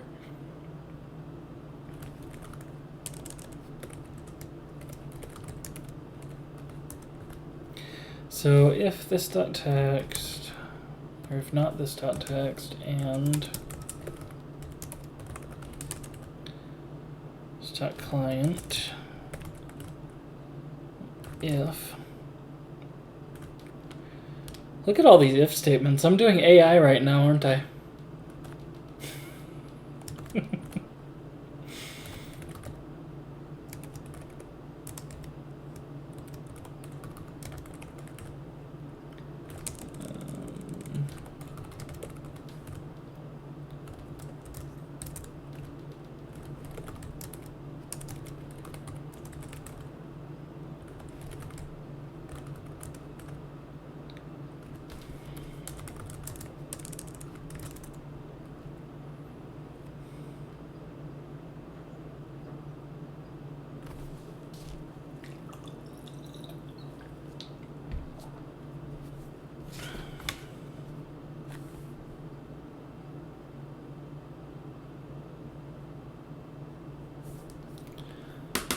Sure my wife hasn't texted me.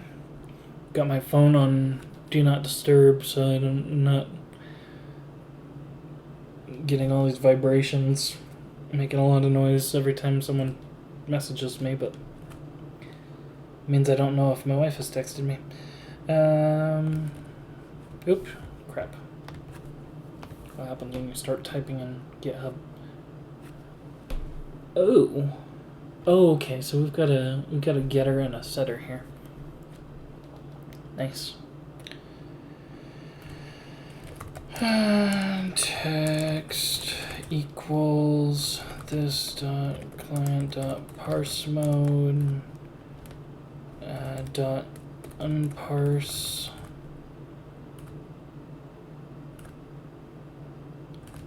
this dot message entities, and then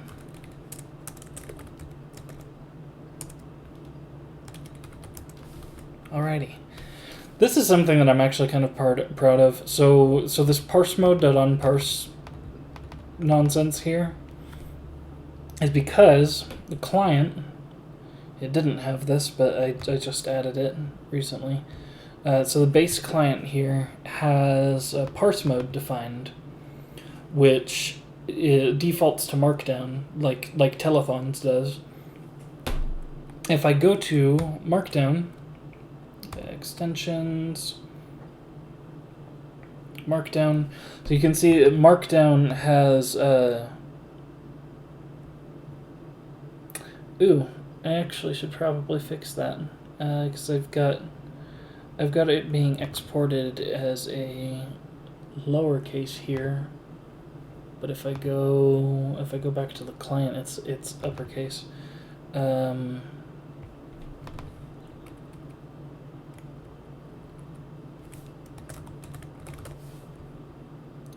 do this. Okay, just keep things consistent. I had a closing comma there. So these the Markdown one already existed, and I need to go check it and make sure that it's working as expected. But I created this HTML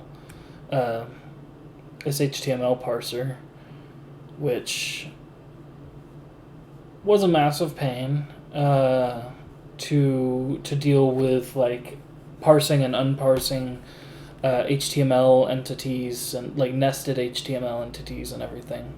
It was fun. But I'm kind of proud of that. It took took the better part of a day. Yeah, it wasn't fun. The thing is, Telegram only uses like a subset. There's probably a way to make it asynchronous and make it work, but I don't want to deal with that right now. I based it off of telethons, and telethons is synchronous.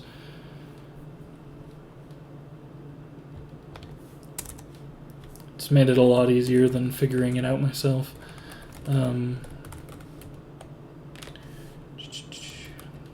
Okay, so now we've got the text setter. But yeah, it was a pain.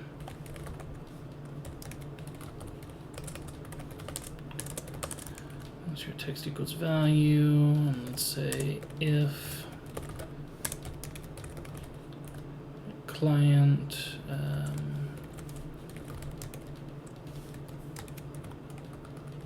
or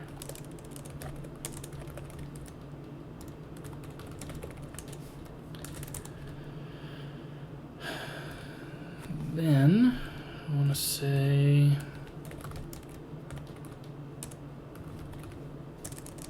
message.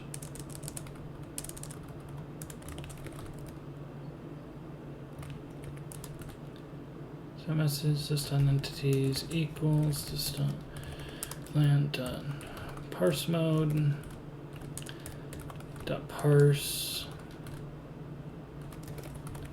value otherwise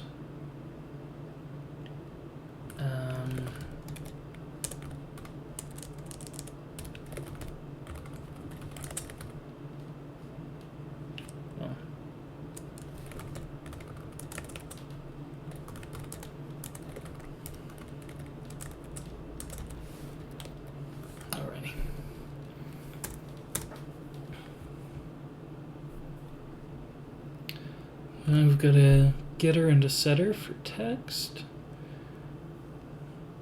Looks like a lot of this is getters and setters, so at least there's that. These are easier to handle than a lot of the async methods are.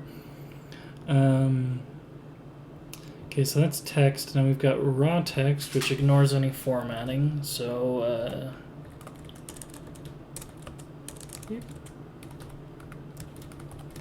raw text.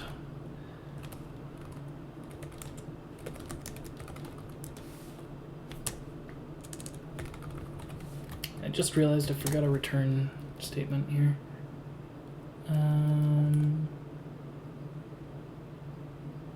Oh no.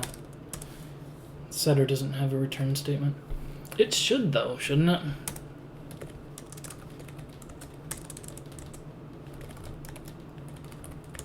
Actually, I don't know if they do in JavaScript. I don't think they do.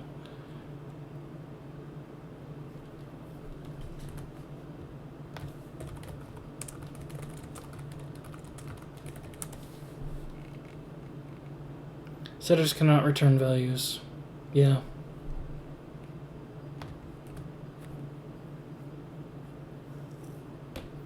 Yes, I am using JSDoc for comments. I'm not using it right here just because I'm trying to get this done quicker. But yeah, I'm using JSDoc.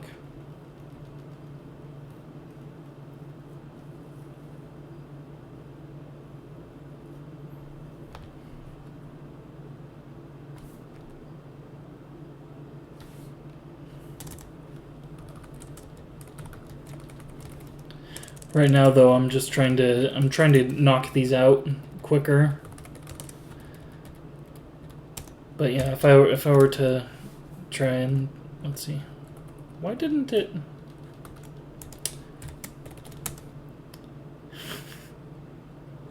Well, okay.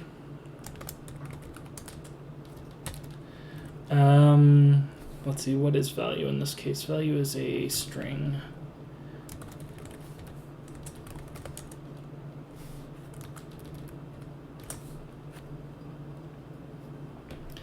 Just to get me, I mean, I don't even actually need them here, but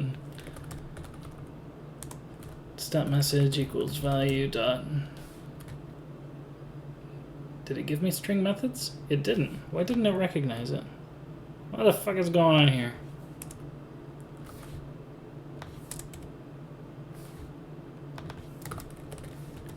Okay, I don't know what's happening. Whatever. Doesn't matter.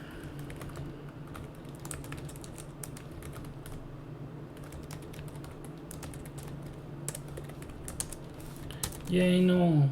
Hate it. Property is reply.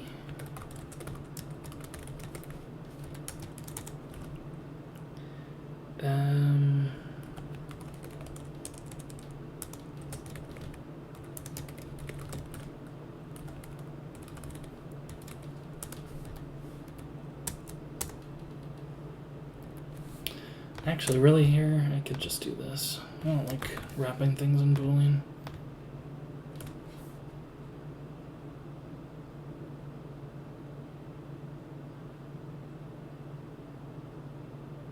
String is the string type, string is the string global.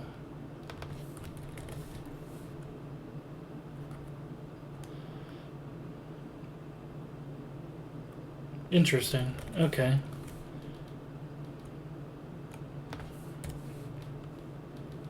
Oops. I don't know why it's putting me so far down there.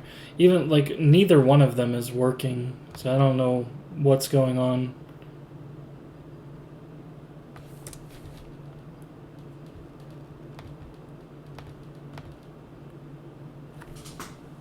So what's the difference between using like uppercase string and lowercase string, or uppercase boolean, lowercase boolean in a?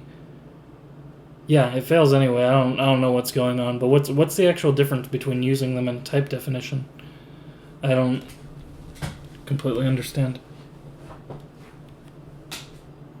Oh, duh, dumbass.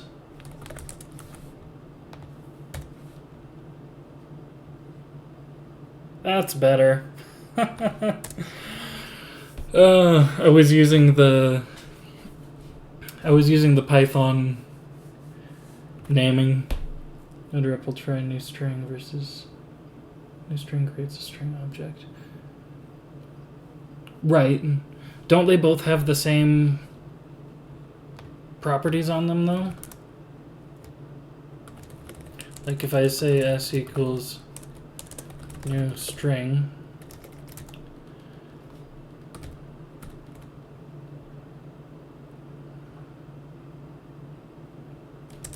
and then s2 equals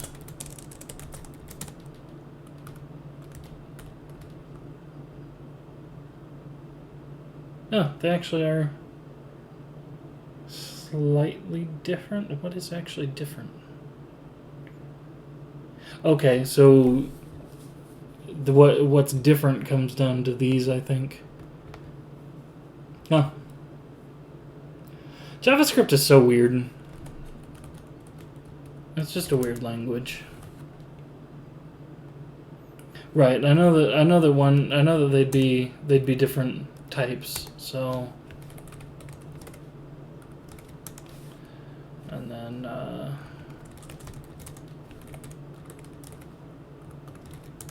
yeah. The string is the string type is an object, where as s2 is a string. It's just interesting. Yeah, JavaScript it's weird. But yeah, that is a good thing to be aware of, because I know that I've got some places that I need to change that. All right, moving on.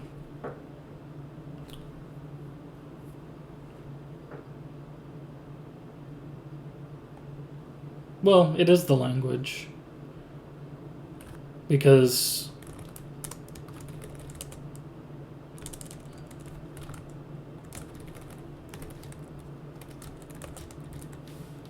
those are equal though, at least.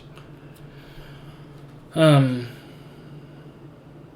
yeah, because like string is an object. Yeah, that's... Well, the only problem with like trying to control F string is that I don't have very many things that are just taking a string or returning a string. At least not since I've... Well, right, then there's the triple equal, which it would not be. They would not be equal with that because they're not equal types. Yeah, JavaScript's a weird language. I like it still, alright. I like it better than a lot of languages. I still like it better than PHP. Still like it better than Java. But it's weird. Okay, so I've got my isReply getter. I can't set isReply. Moving on to get forward.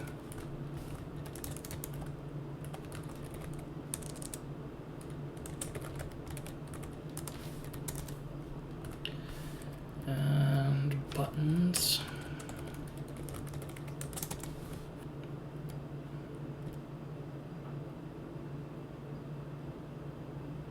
Yeah, the JVM is just terrible, period. But Kotlin isn't a bad language overall. Scala is not a bad language either, especially like since like the new version of Scala that's getting ready to come out, V2 or whatever. Much better than previously.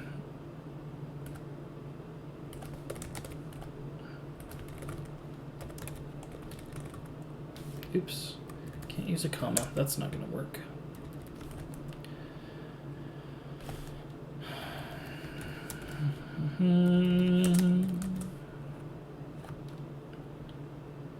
Yeah, it is. Kotlin is kind of like TypeScript and Rust had a baby, isn't it? It's similar-ish. Oh,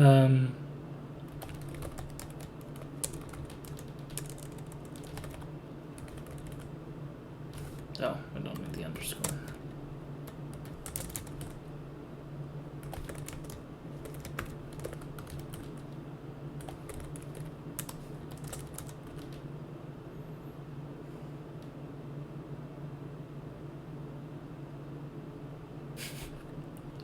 And there's one of the weird things about JavaScript.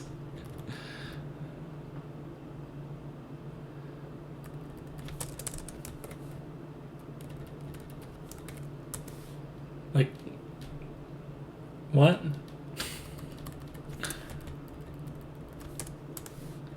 I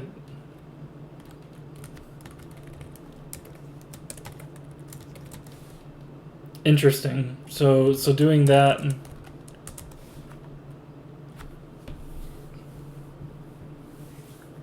But why though?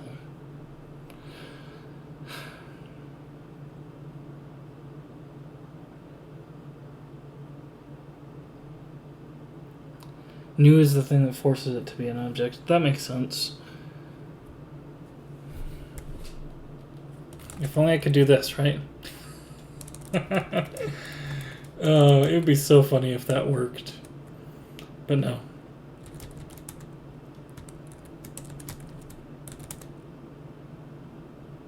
So is that. I can't remember all of the things. They've got some weird things. New any function should never return a non-object. Well, that's true. Yes.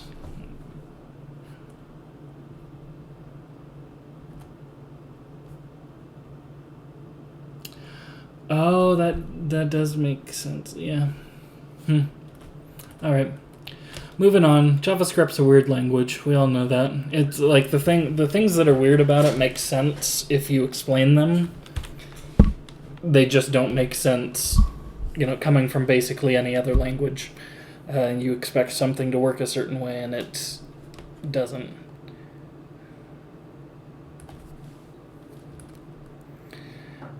Let's see, if not, this input chat and return.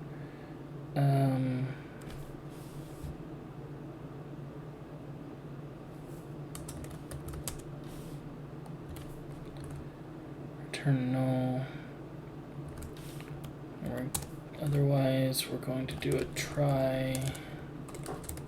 Why are we try catching needed markup bot. Apparently this can fail. Okay.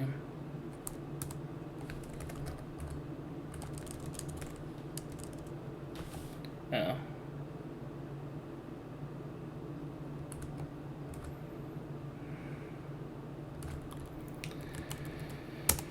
Okay.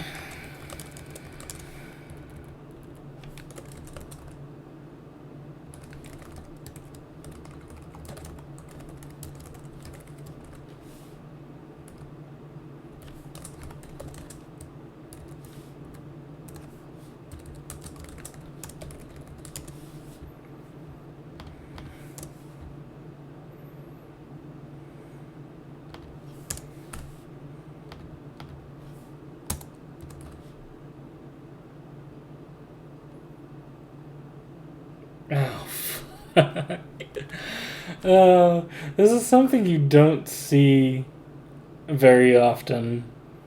But when you do, it's like, well, why?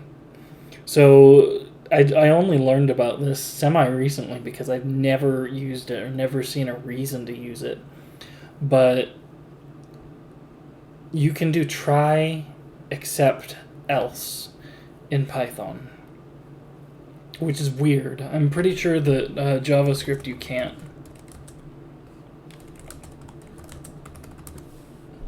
Oh, we do have try catch finally, which I think is basically what try catch else does, but it's just so weird having like try catch else rather than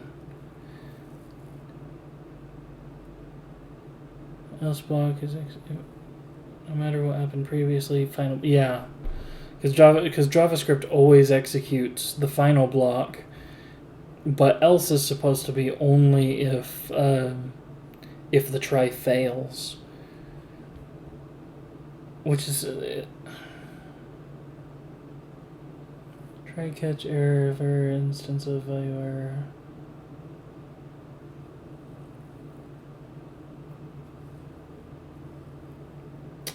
Yeah, that does make sense actually.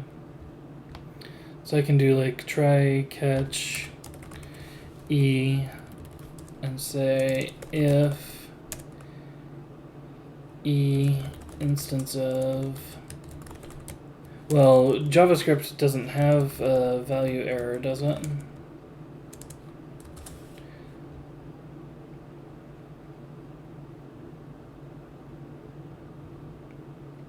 So I actually don't know what I should be catching here instead of that. What we're going to do,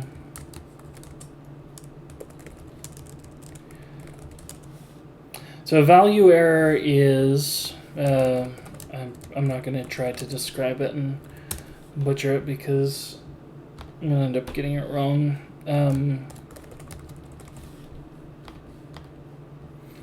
Raised when an operation of a function receives an argument that has the right type but an inappropriate value.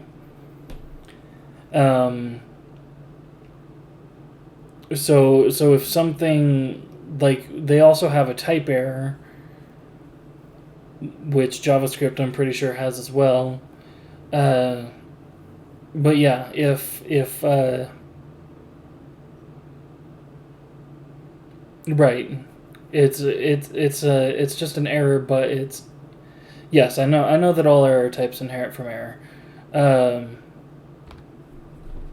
Yeah, I'm thinking that I probably don't need this either. So what we're gonna do is this instead. We're gonna say let bot equals this. Get rid of that. I'm gonna say if not bot, then we're going to do this.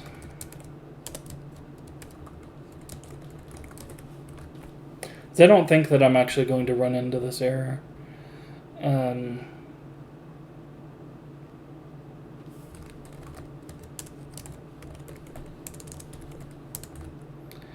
Input chat bot, and if I do, then I can come fix this later. Oh yeah. Use const. Duh. I was only using let initially because I was going to need to change it, but yeah, I generally use const. I prefer it.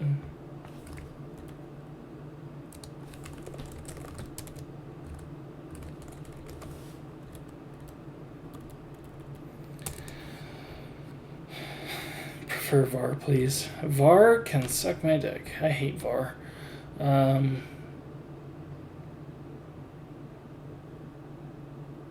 That's true. It'll just throw upwards. Yeah, it's definitely not an issue. So, async get buttons.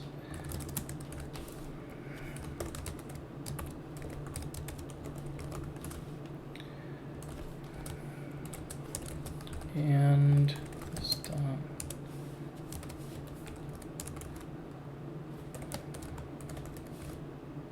Oh, duh. Keep doing that. So let's see. Chat is not reassigned.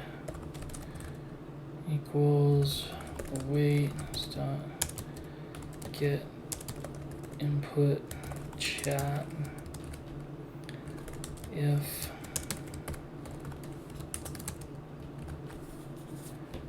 not chat.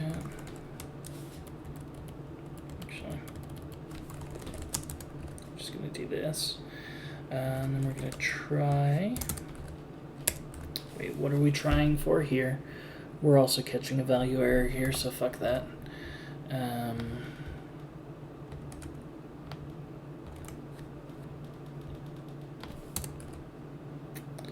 Needed markup, but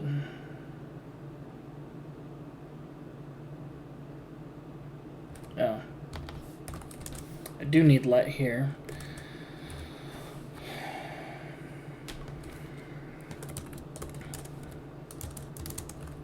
If not bot, await this dot reload messages.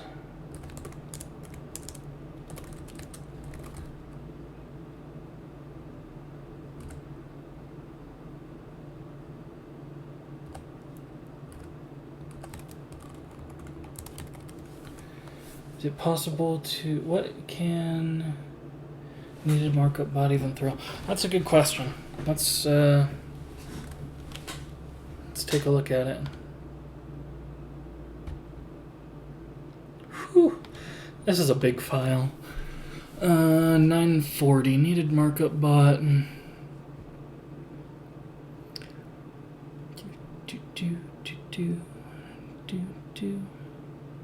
Okay, so this will actually raise no input sender, no input sender.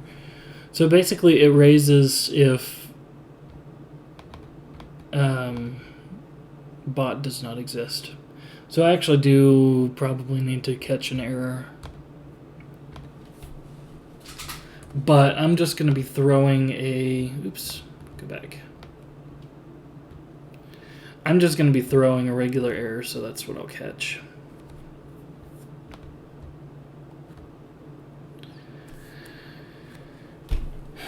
What can the JS definition of it throw? We can just catch whatever the JS one is throwing. Well, it hasn't been defined yet, but when it is defined, so if is instance buttons types keyboard button switch inline, if button dot same peer bot equals left at input sender, if not bot raise value error.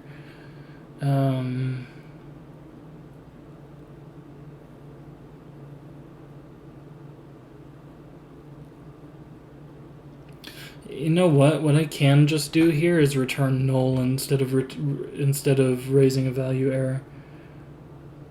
I'm coding top down.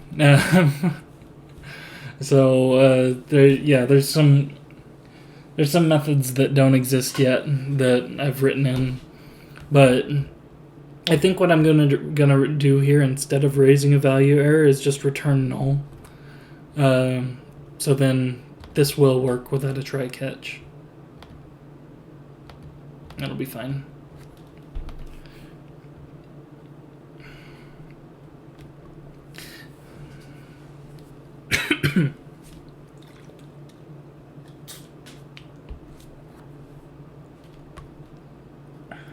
Okay.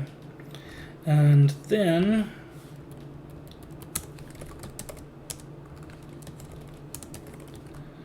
set buttons, chat, bot. Oops.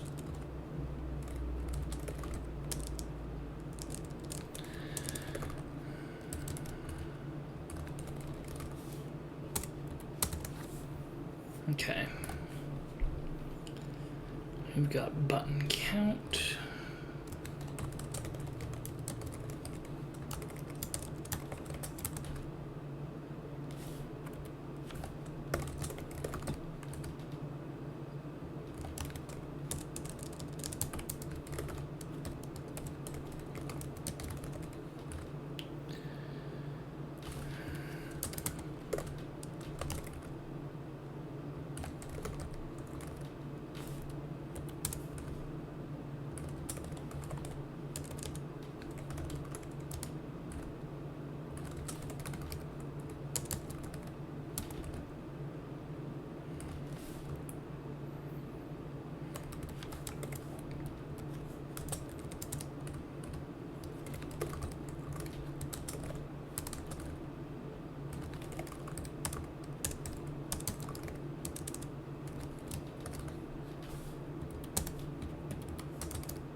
I do need 2 screens. If I wasn't so damn poor right now, I would have a desk and some acoustic tiles and a nice chair and everything for my spare room, and have an extra monitor, and yeah. But right now, I am stuck with this situation, which is nowhere near as fast as what I'd like. I mean, what I could do is, instead of this, I could do this. Severely limits my screen real estate, but works a little bit better.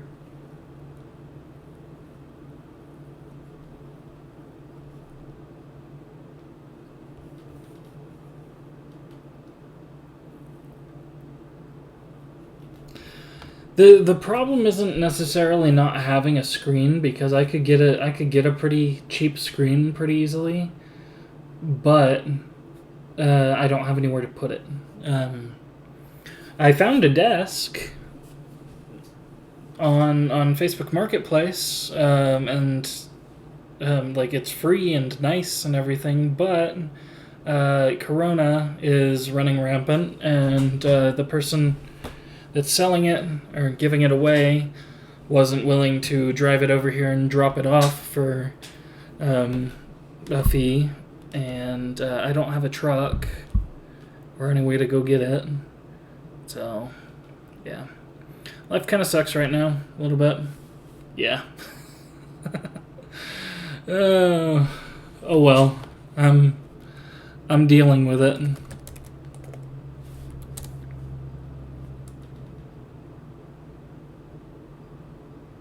Really? That's crazy. Here, I haven't even been out and about, but like in days and days. But last time I was, there were people all over walking around with masks. No.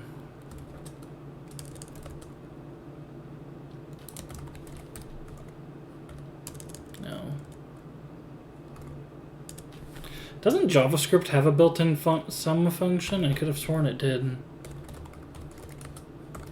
Or do you just have to use reduce? I guess I have to use reduce. Yeah. I know that they have, like, yeah, here we go. Reducer, accumulator, current value. I mean, reduce isn't hard to use, but I thought there was math.sum, but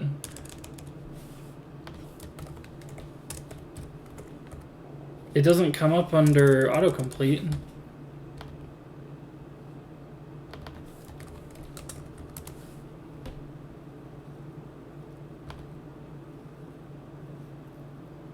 Yeah. See, I could have sworn it existed, but it doesn't. They just expect you to use reduce.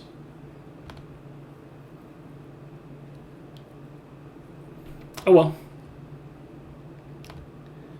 Whatever. That works. It's still. I mean, it's insanely simple to manage with reduce. It's just a little bit more code. So some and row buttons. Yeah.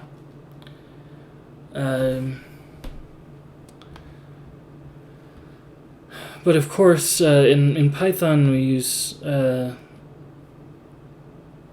these instead of using map and stuff. So I've got to figure out. Let's see. Self.reply markup.rows.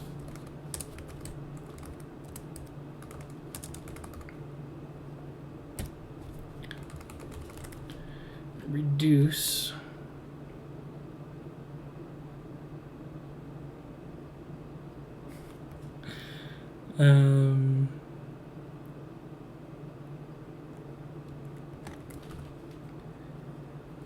A, B,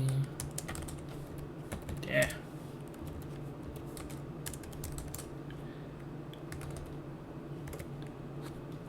Oh, right. B dot buttons dot length plus A. That should work.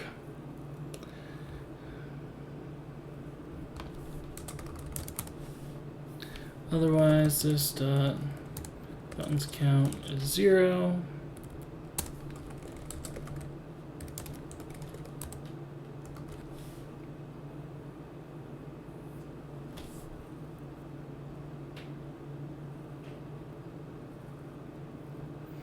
I don't think this is too hard to follow.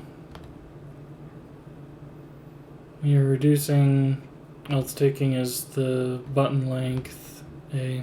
I'm just going to leave it for now. I'll come back and refactor things at some point, but right now I just want to get through this file. It's huge. Speaking of file.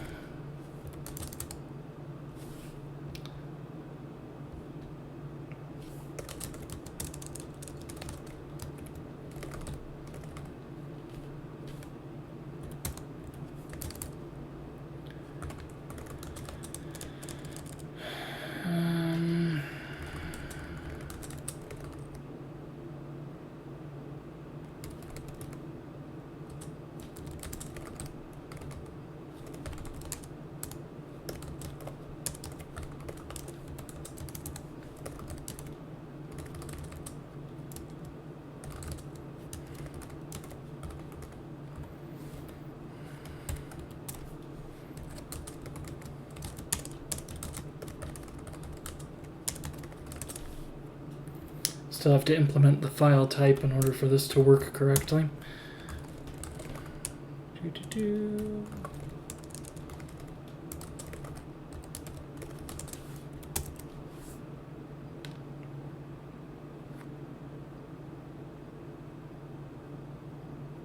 I have a. It's just coming after b.buttons.length, but I've got it there.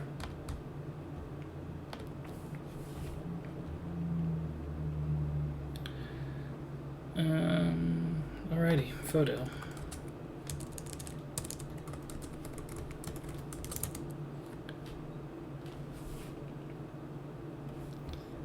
These are going to take up a big chunk of things, aren't they? Yeah, all the different media types. It takes up at least 100 something lines all by itself.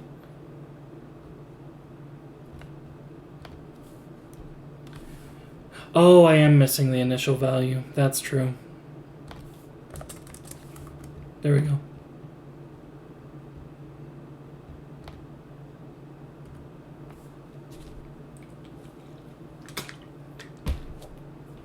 Forgot about that. Alrighty. Oh boy. This is a lot of ifs. Fun stuff.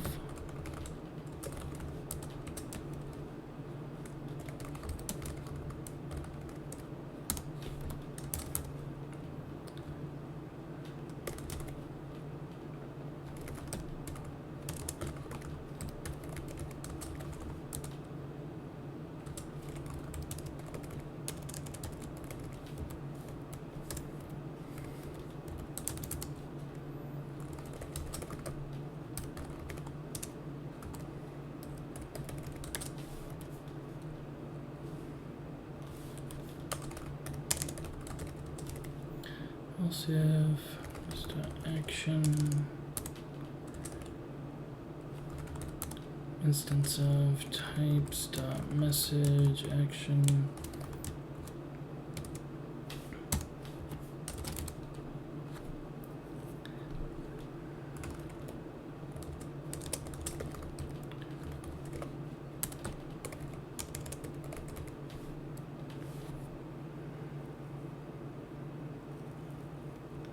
Yeah, I usually provide the initial value. I just forgot about it. I use reduce a lot in Crystal as well, actually. Crystal is surprisingly functional for a super OOP language. I use a lot of functional concepts in it. Map and reduce and all of that fun stuff. Const web equals this dot web preview.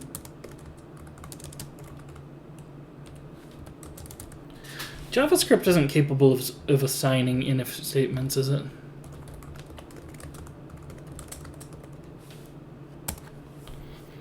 I don't think so.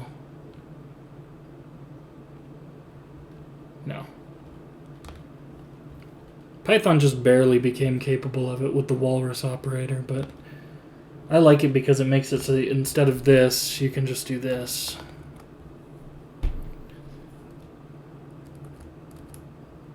Which is a little bit better. Yes, there are ternaries. I could use a ternary in this case, couldn't I?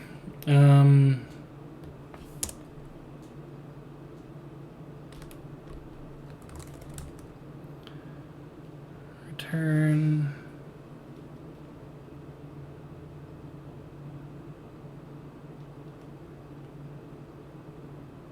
Let's see.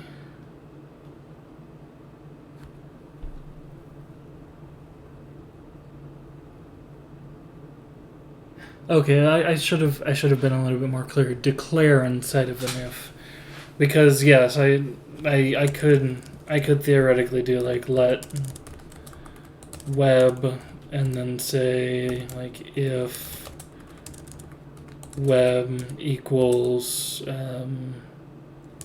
or if web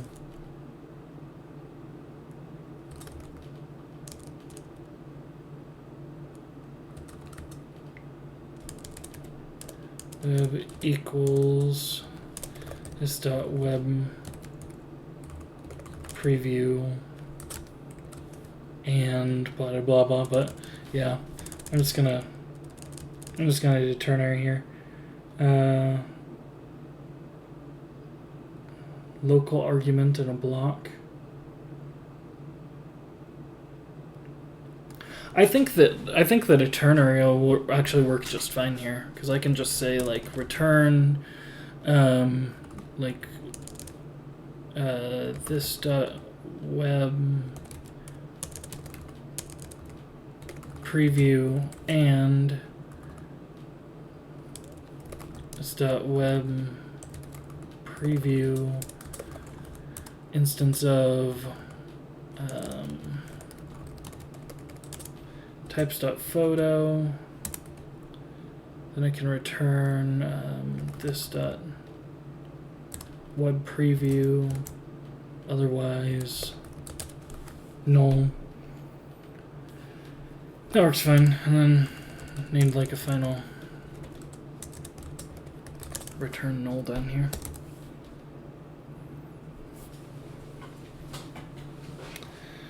Not the prettiest, but serves its purpose.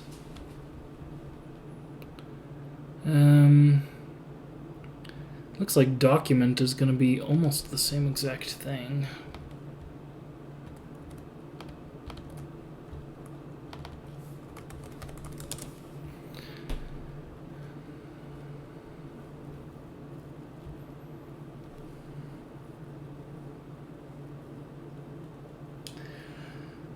I agree that it looks nicer, but ESLint yells at me. I know that I could go into the ESLint file and change that, but apparently it's not considered nice syntax. Operator line break.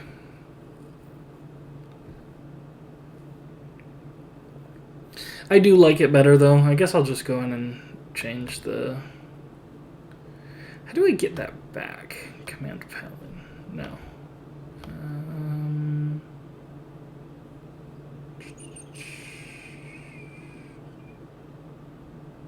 Sidebar, menu bar, show panel. I don't know which. No, whatever. Sidebar's fine. ESLint RC.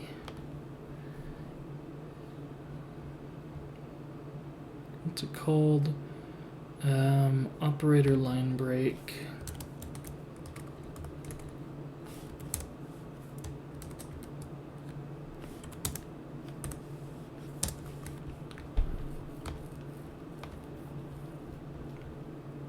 There we go. Now I can do it without it yelling at me. Because I do agree, like, I think this looks nicer.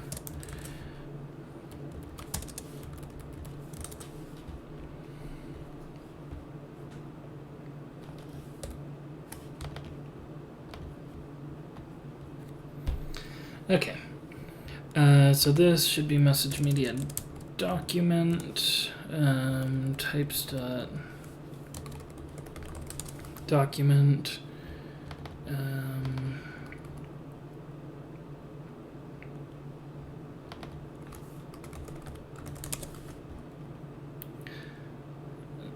we are not doing this though.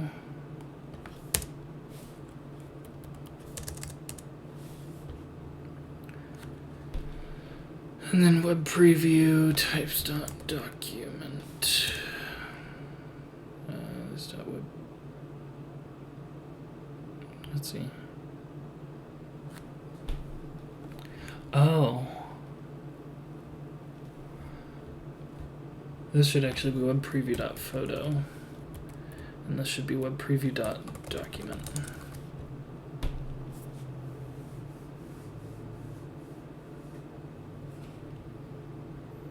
Yeah, the JavaScript parser is pretty interesting. I mean, just the fact that ASI even exists is kind of cool, because it's not a super easy thing to implement.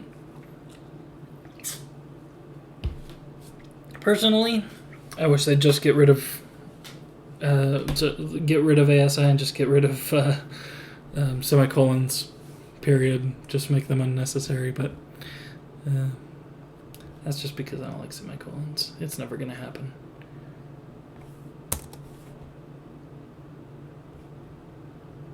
I will say, what's his face? The creator of JS, Brendan Ike. He doesn't like semicolons either. I don't know why I even put him in to begin with.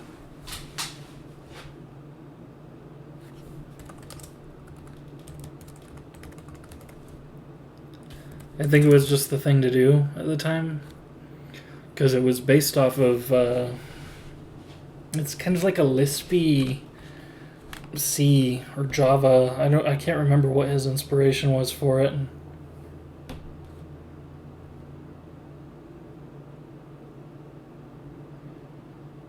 One semicolon per file level definition. Huh.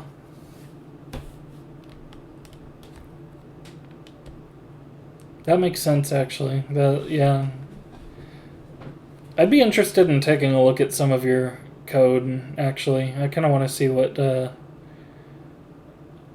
it looks like when you write things in a functional style.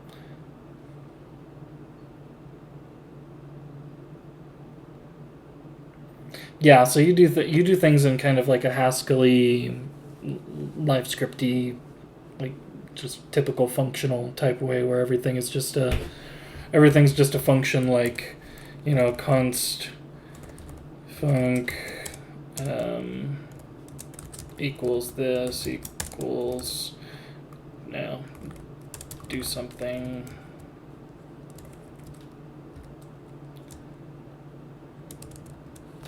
Is your GitHub name the same name as your screen name on here? TRGW2.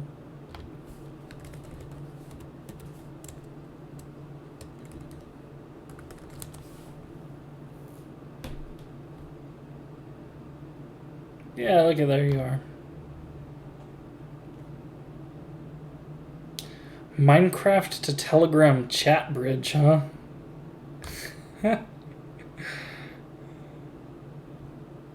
But why? I like it though. That's...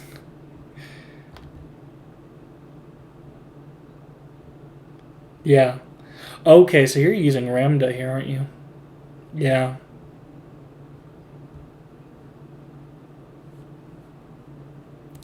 Interesting.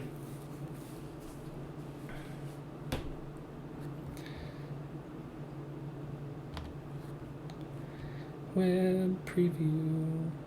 Some converting it to TS. Have fun. I can't wait to get this thing in TS, but it's probably going to be a little bit. So if this.media instance of types message media web page, if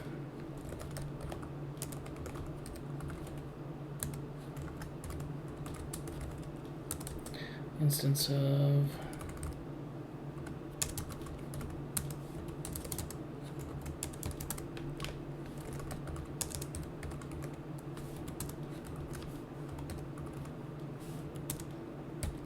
I do like that. Oh, they're converting GuardBot to TS.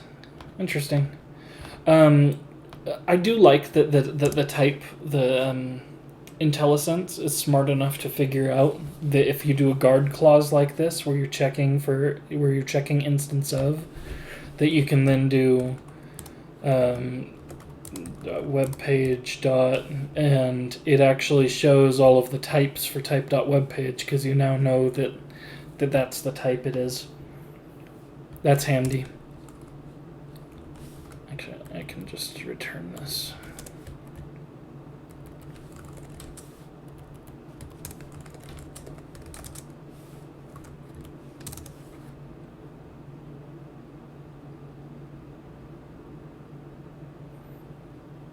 Oh, so you're using... I actually do remember looking at the GuardBot's code and seeing that it was Telegraph. I kind of forgot about it, though. Telegraph was actually the first bot library that I used, and it's kind of what I based my Crystal library off of. A very similar API.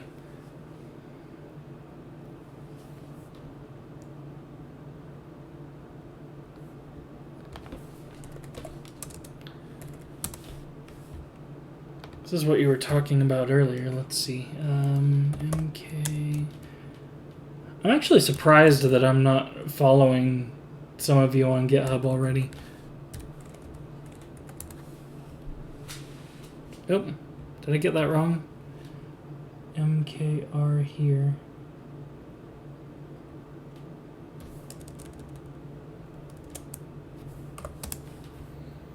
I'm gonna give him a follow anyway. So like Matthew. And okay, let's try Code Feathers.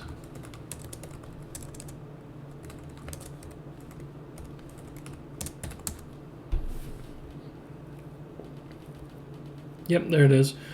Runtime type assertions that return.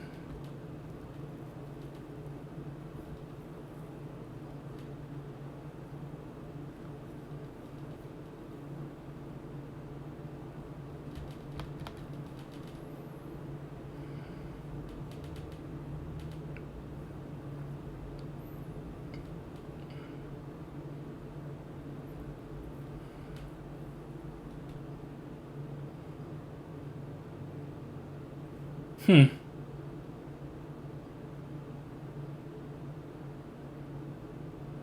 that's pretty cool. I'm definitely gonna save this for later. Maybe I'll actually make use of it.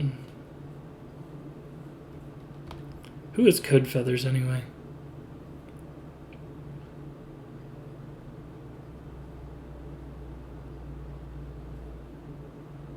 I don't recognize that username from Telegram. That's a cool library though. I think I'll make use of it. Maybe when I convert this to. Oh, is that also Matthew? Okay.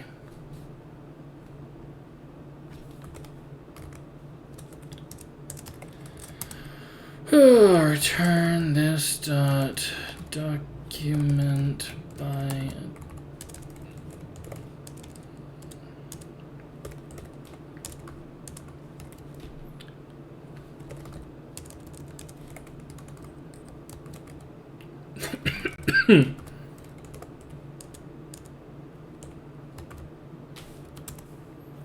Document attribute audio.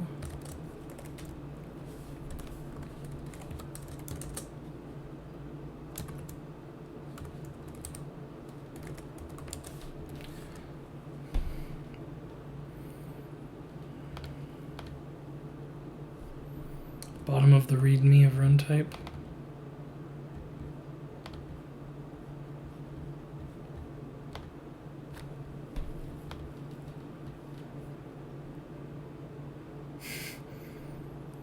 Because my ideas and trick TypeScript into doing things and neither the customer sanities. Oh, that's great. I like Matthew. He's a good guy.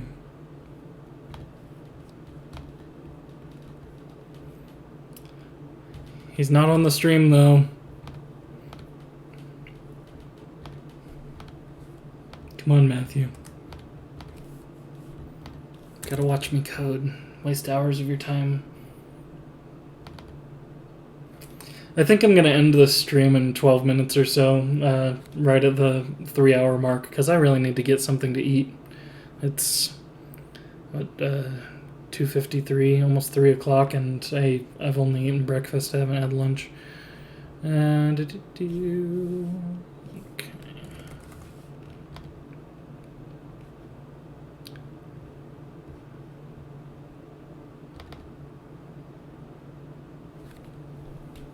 Wait, what's the difference between these? Oh, okay.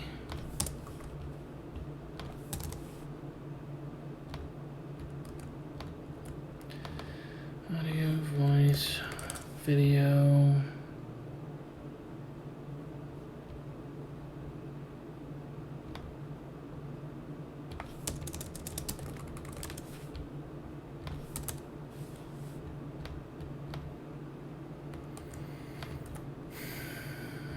Video note.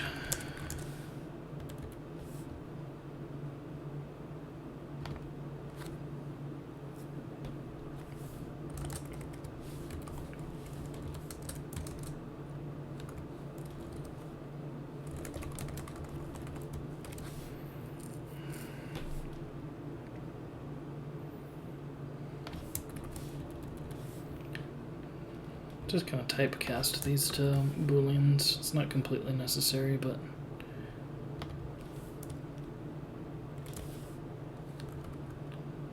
what did I do wrong here?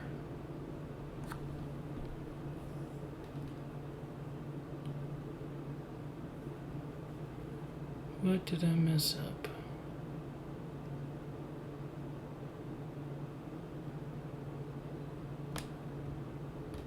Oh. Duh.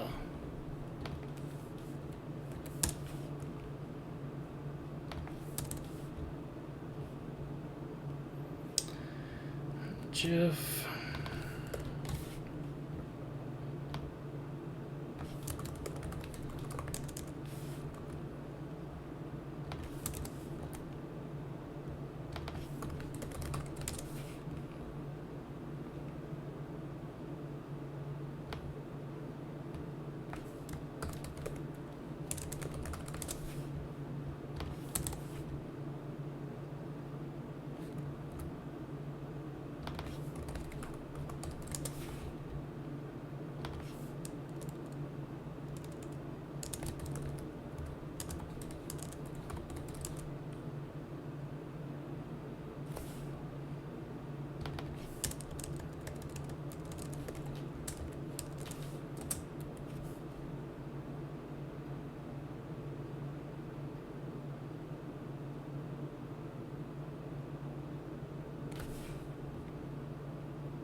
Oh, so much work. At least I don't actually have to figure out all of this stuff myself. It's nice that Lonami put in all the hard work. I just have to copy it.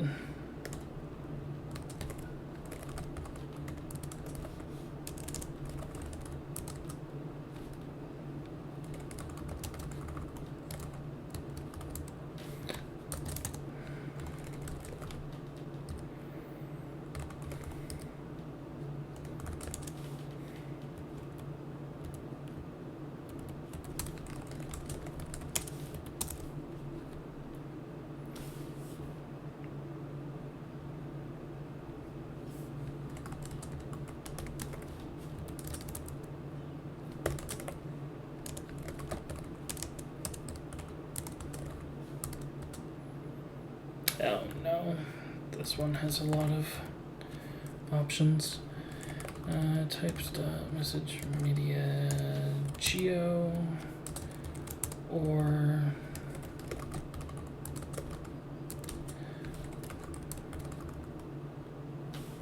geo live, or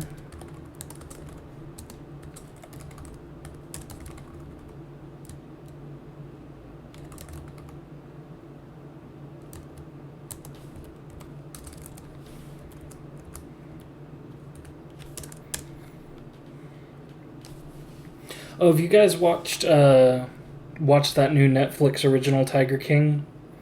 The whole internet is blowing up over.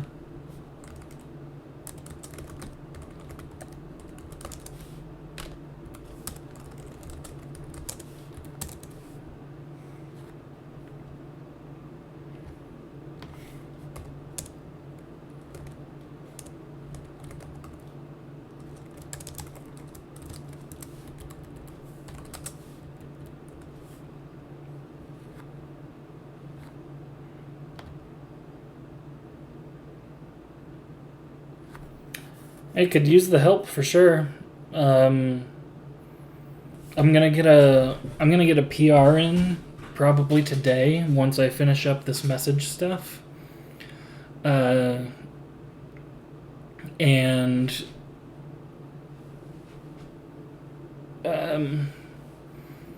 that way you don't have to deal with implementing any of this stuff yourself, or deal with it not being there.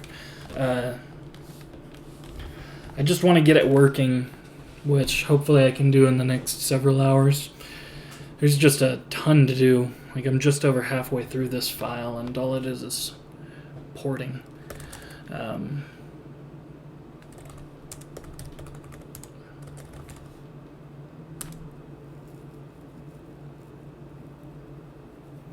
Metacall's really cool, but it still means interfacing with another language, and I really like having things all in one language where I can.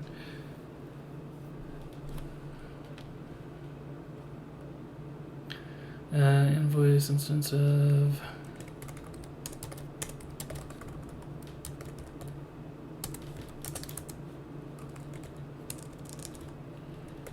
I actually still have some work to do on Metacall, getting a crystal adapter implemented, or generator, whatever it's called. I can't remember.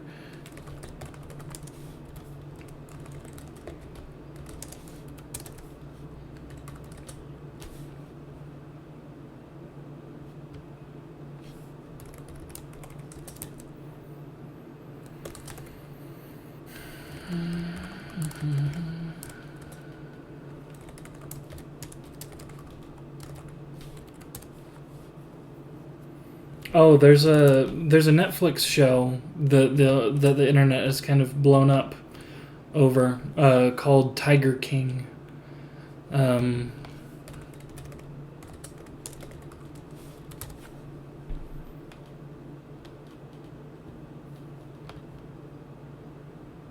This one, it's pretty hilarious, and also like mind fucks you.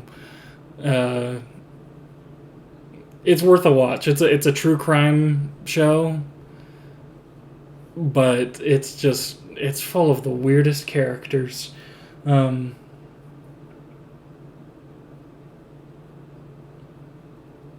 Interesting. Okay, pull.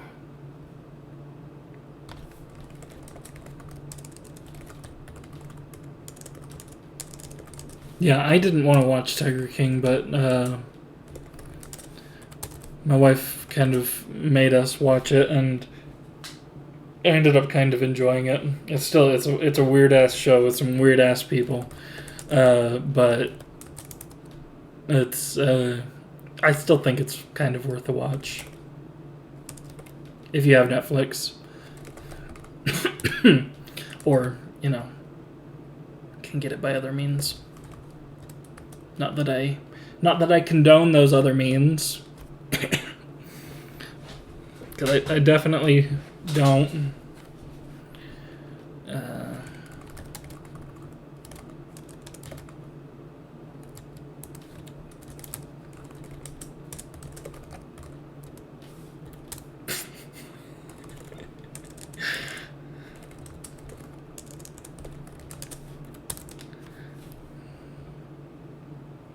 I mean, what other people may or may not do with the Pirate Bay and BitTorrent is none of my business.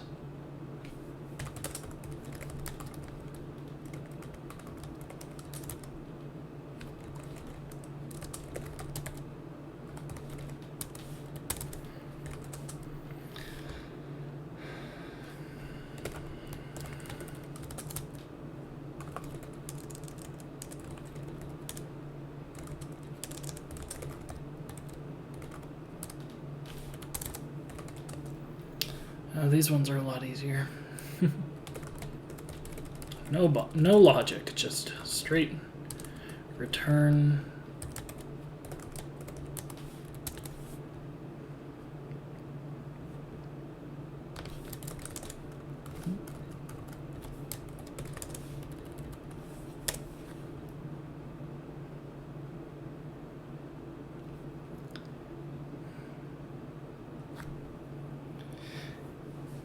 Subtle.crypto.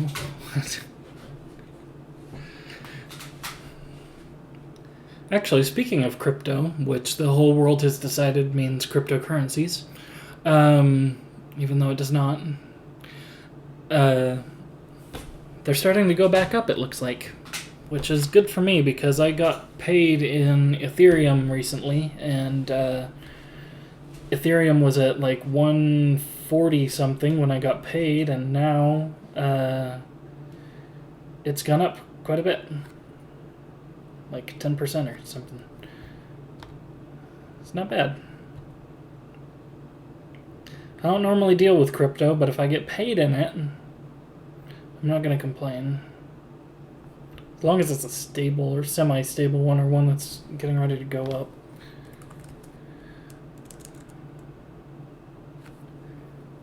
.02 BTC, huh? That's actually a decent amount of money. What's it called? This is what I use for. This is what I use for my wallet. It's probably a good idea to put off caching it right now because Bitcoin's really low right now. But if it goes back up, that'd be nice. So yeah, right now Ethereum's at 163.44, which is not bad because I've got 1.12779, so about $184 in Ethereum. And I've also got some Stellar, which is Keybase's cryptocurrency. Got all this for free from the Keybase airdrops.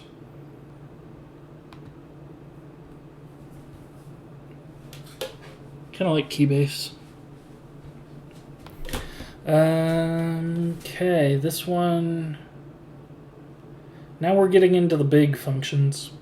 So, or at least the ones that have a lot of comments. They're actually not very large, but they are going to have some logic. So get entities text.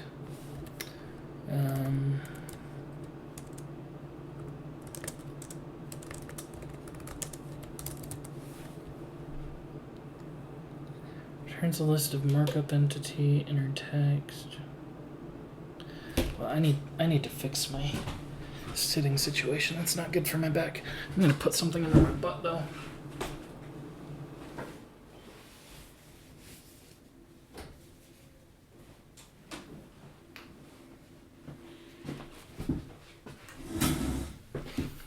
Don't tell my wife I'm sitting on one of her couch pillows. I don't think she'll be happy with me. But this chair is just hard. Okay, get entities text returns a list of markup entity inner text, like bold or italics.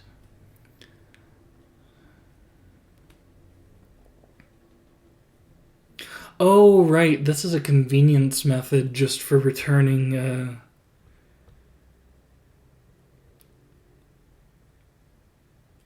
yeah, it returns the entity and the text as a set, or as a set, which JavaScript has.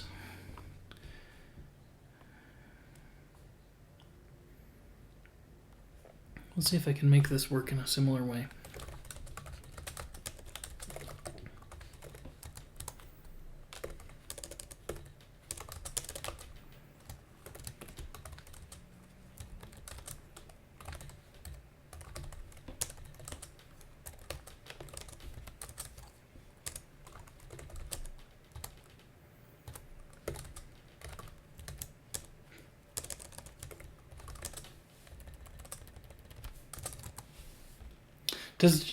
JavaScript doesn't have zip built in, does it? Damn JavaScript. I'm always hesitant to add libraries, but I think that I will. Rem does a big library. Question is, am I going to end up making use of it elsewhere? I think I will.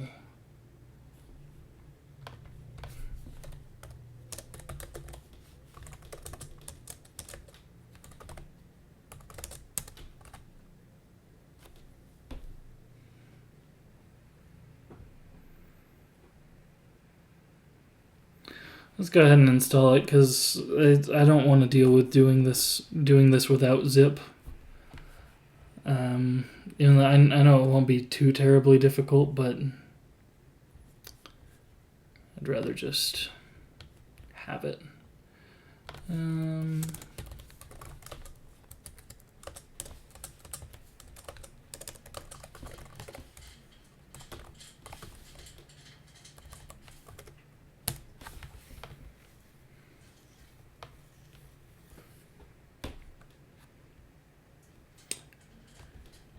That's what she said. Oh my, so big.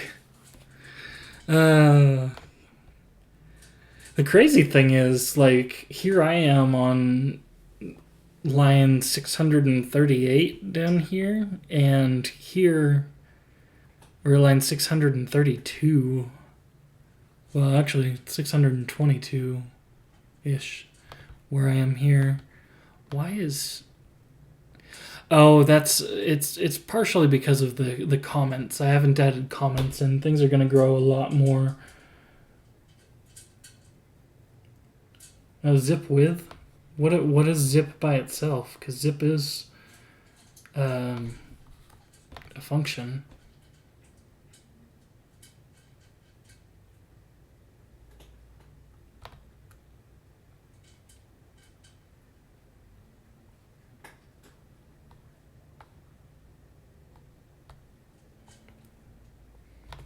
Oh.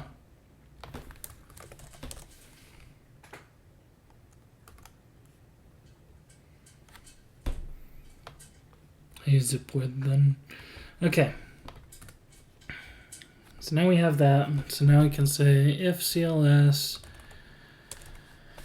which means the int actually needs to be let int equals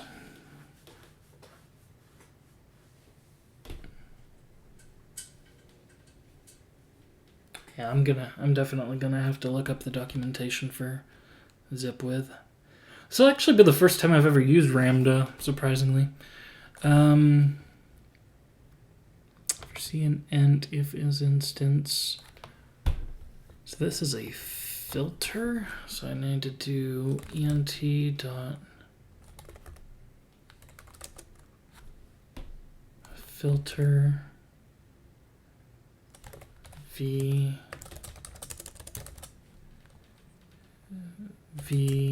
instant. If I can spell, it would help if I got that out of my way.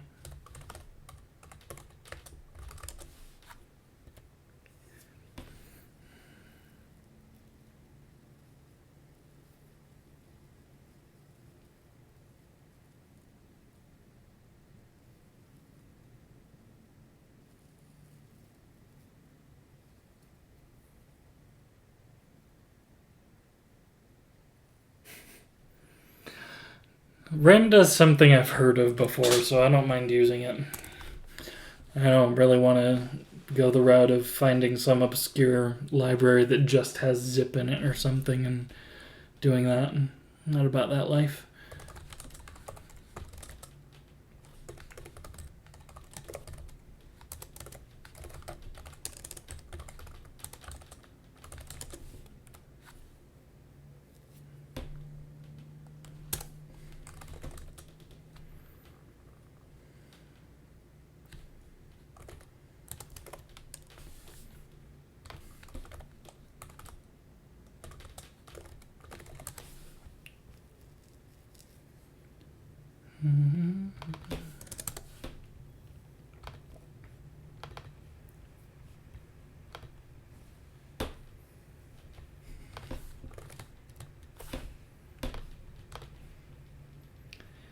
Okay.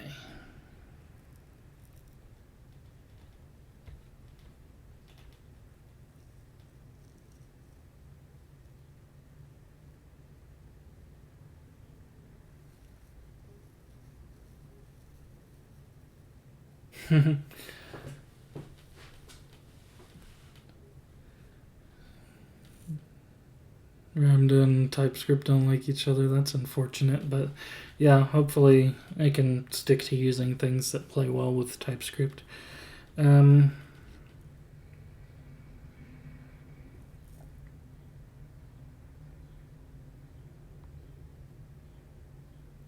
Is zip with actually what I want? It seems like just zip is what I want.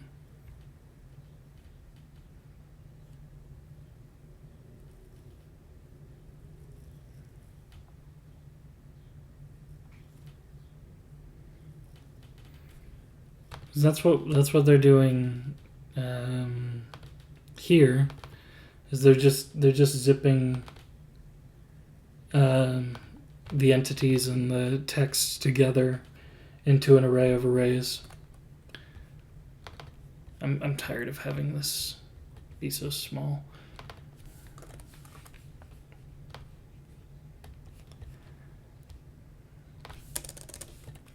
So we're going to return zip and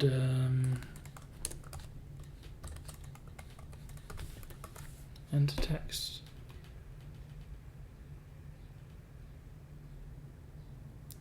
Oh. Alrighty.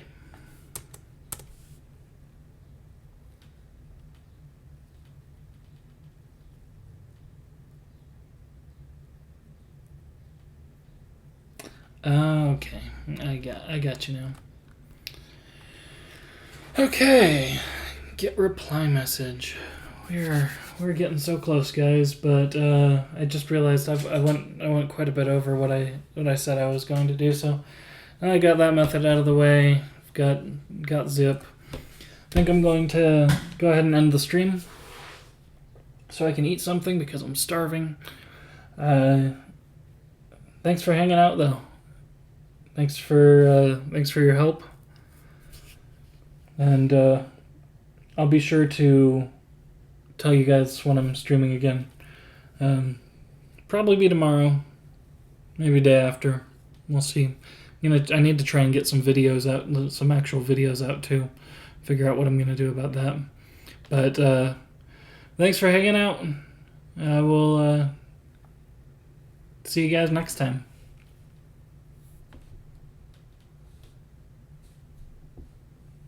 See, how do I have to go here?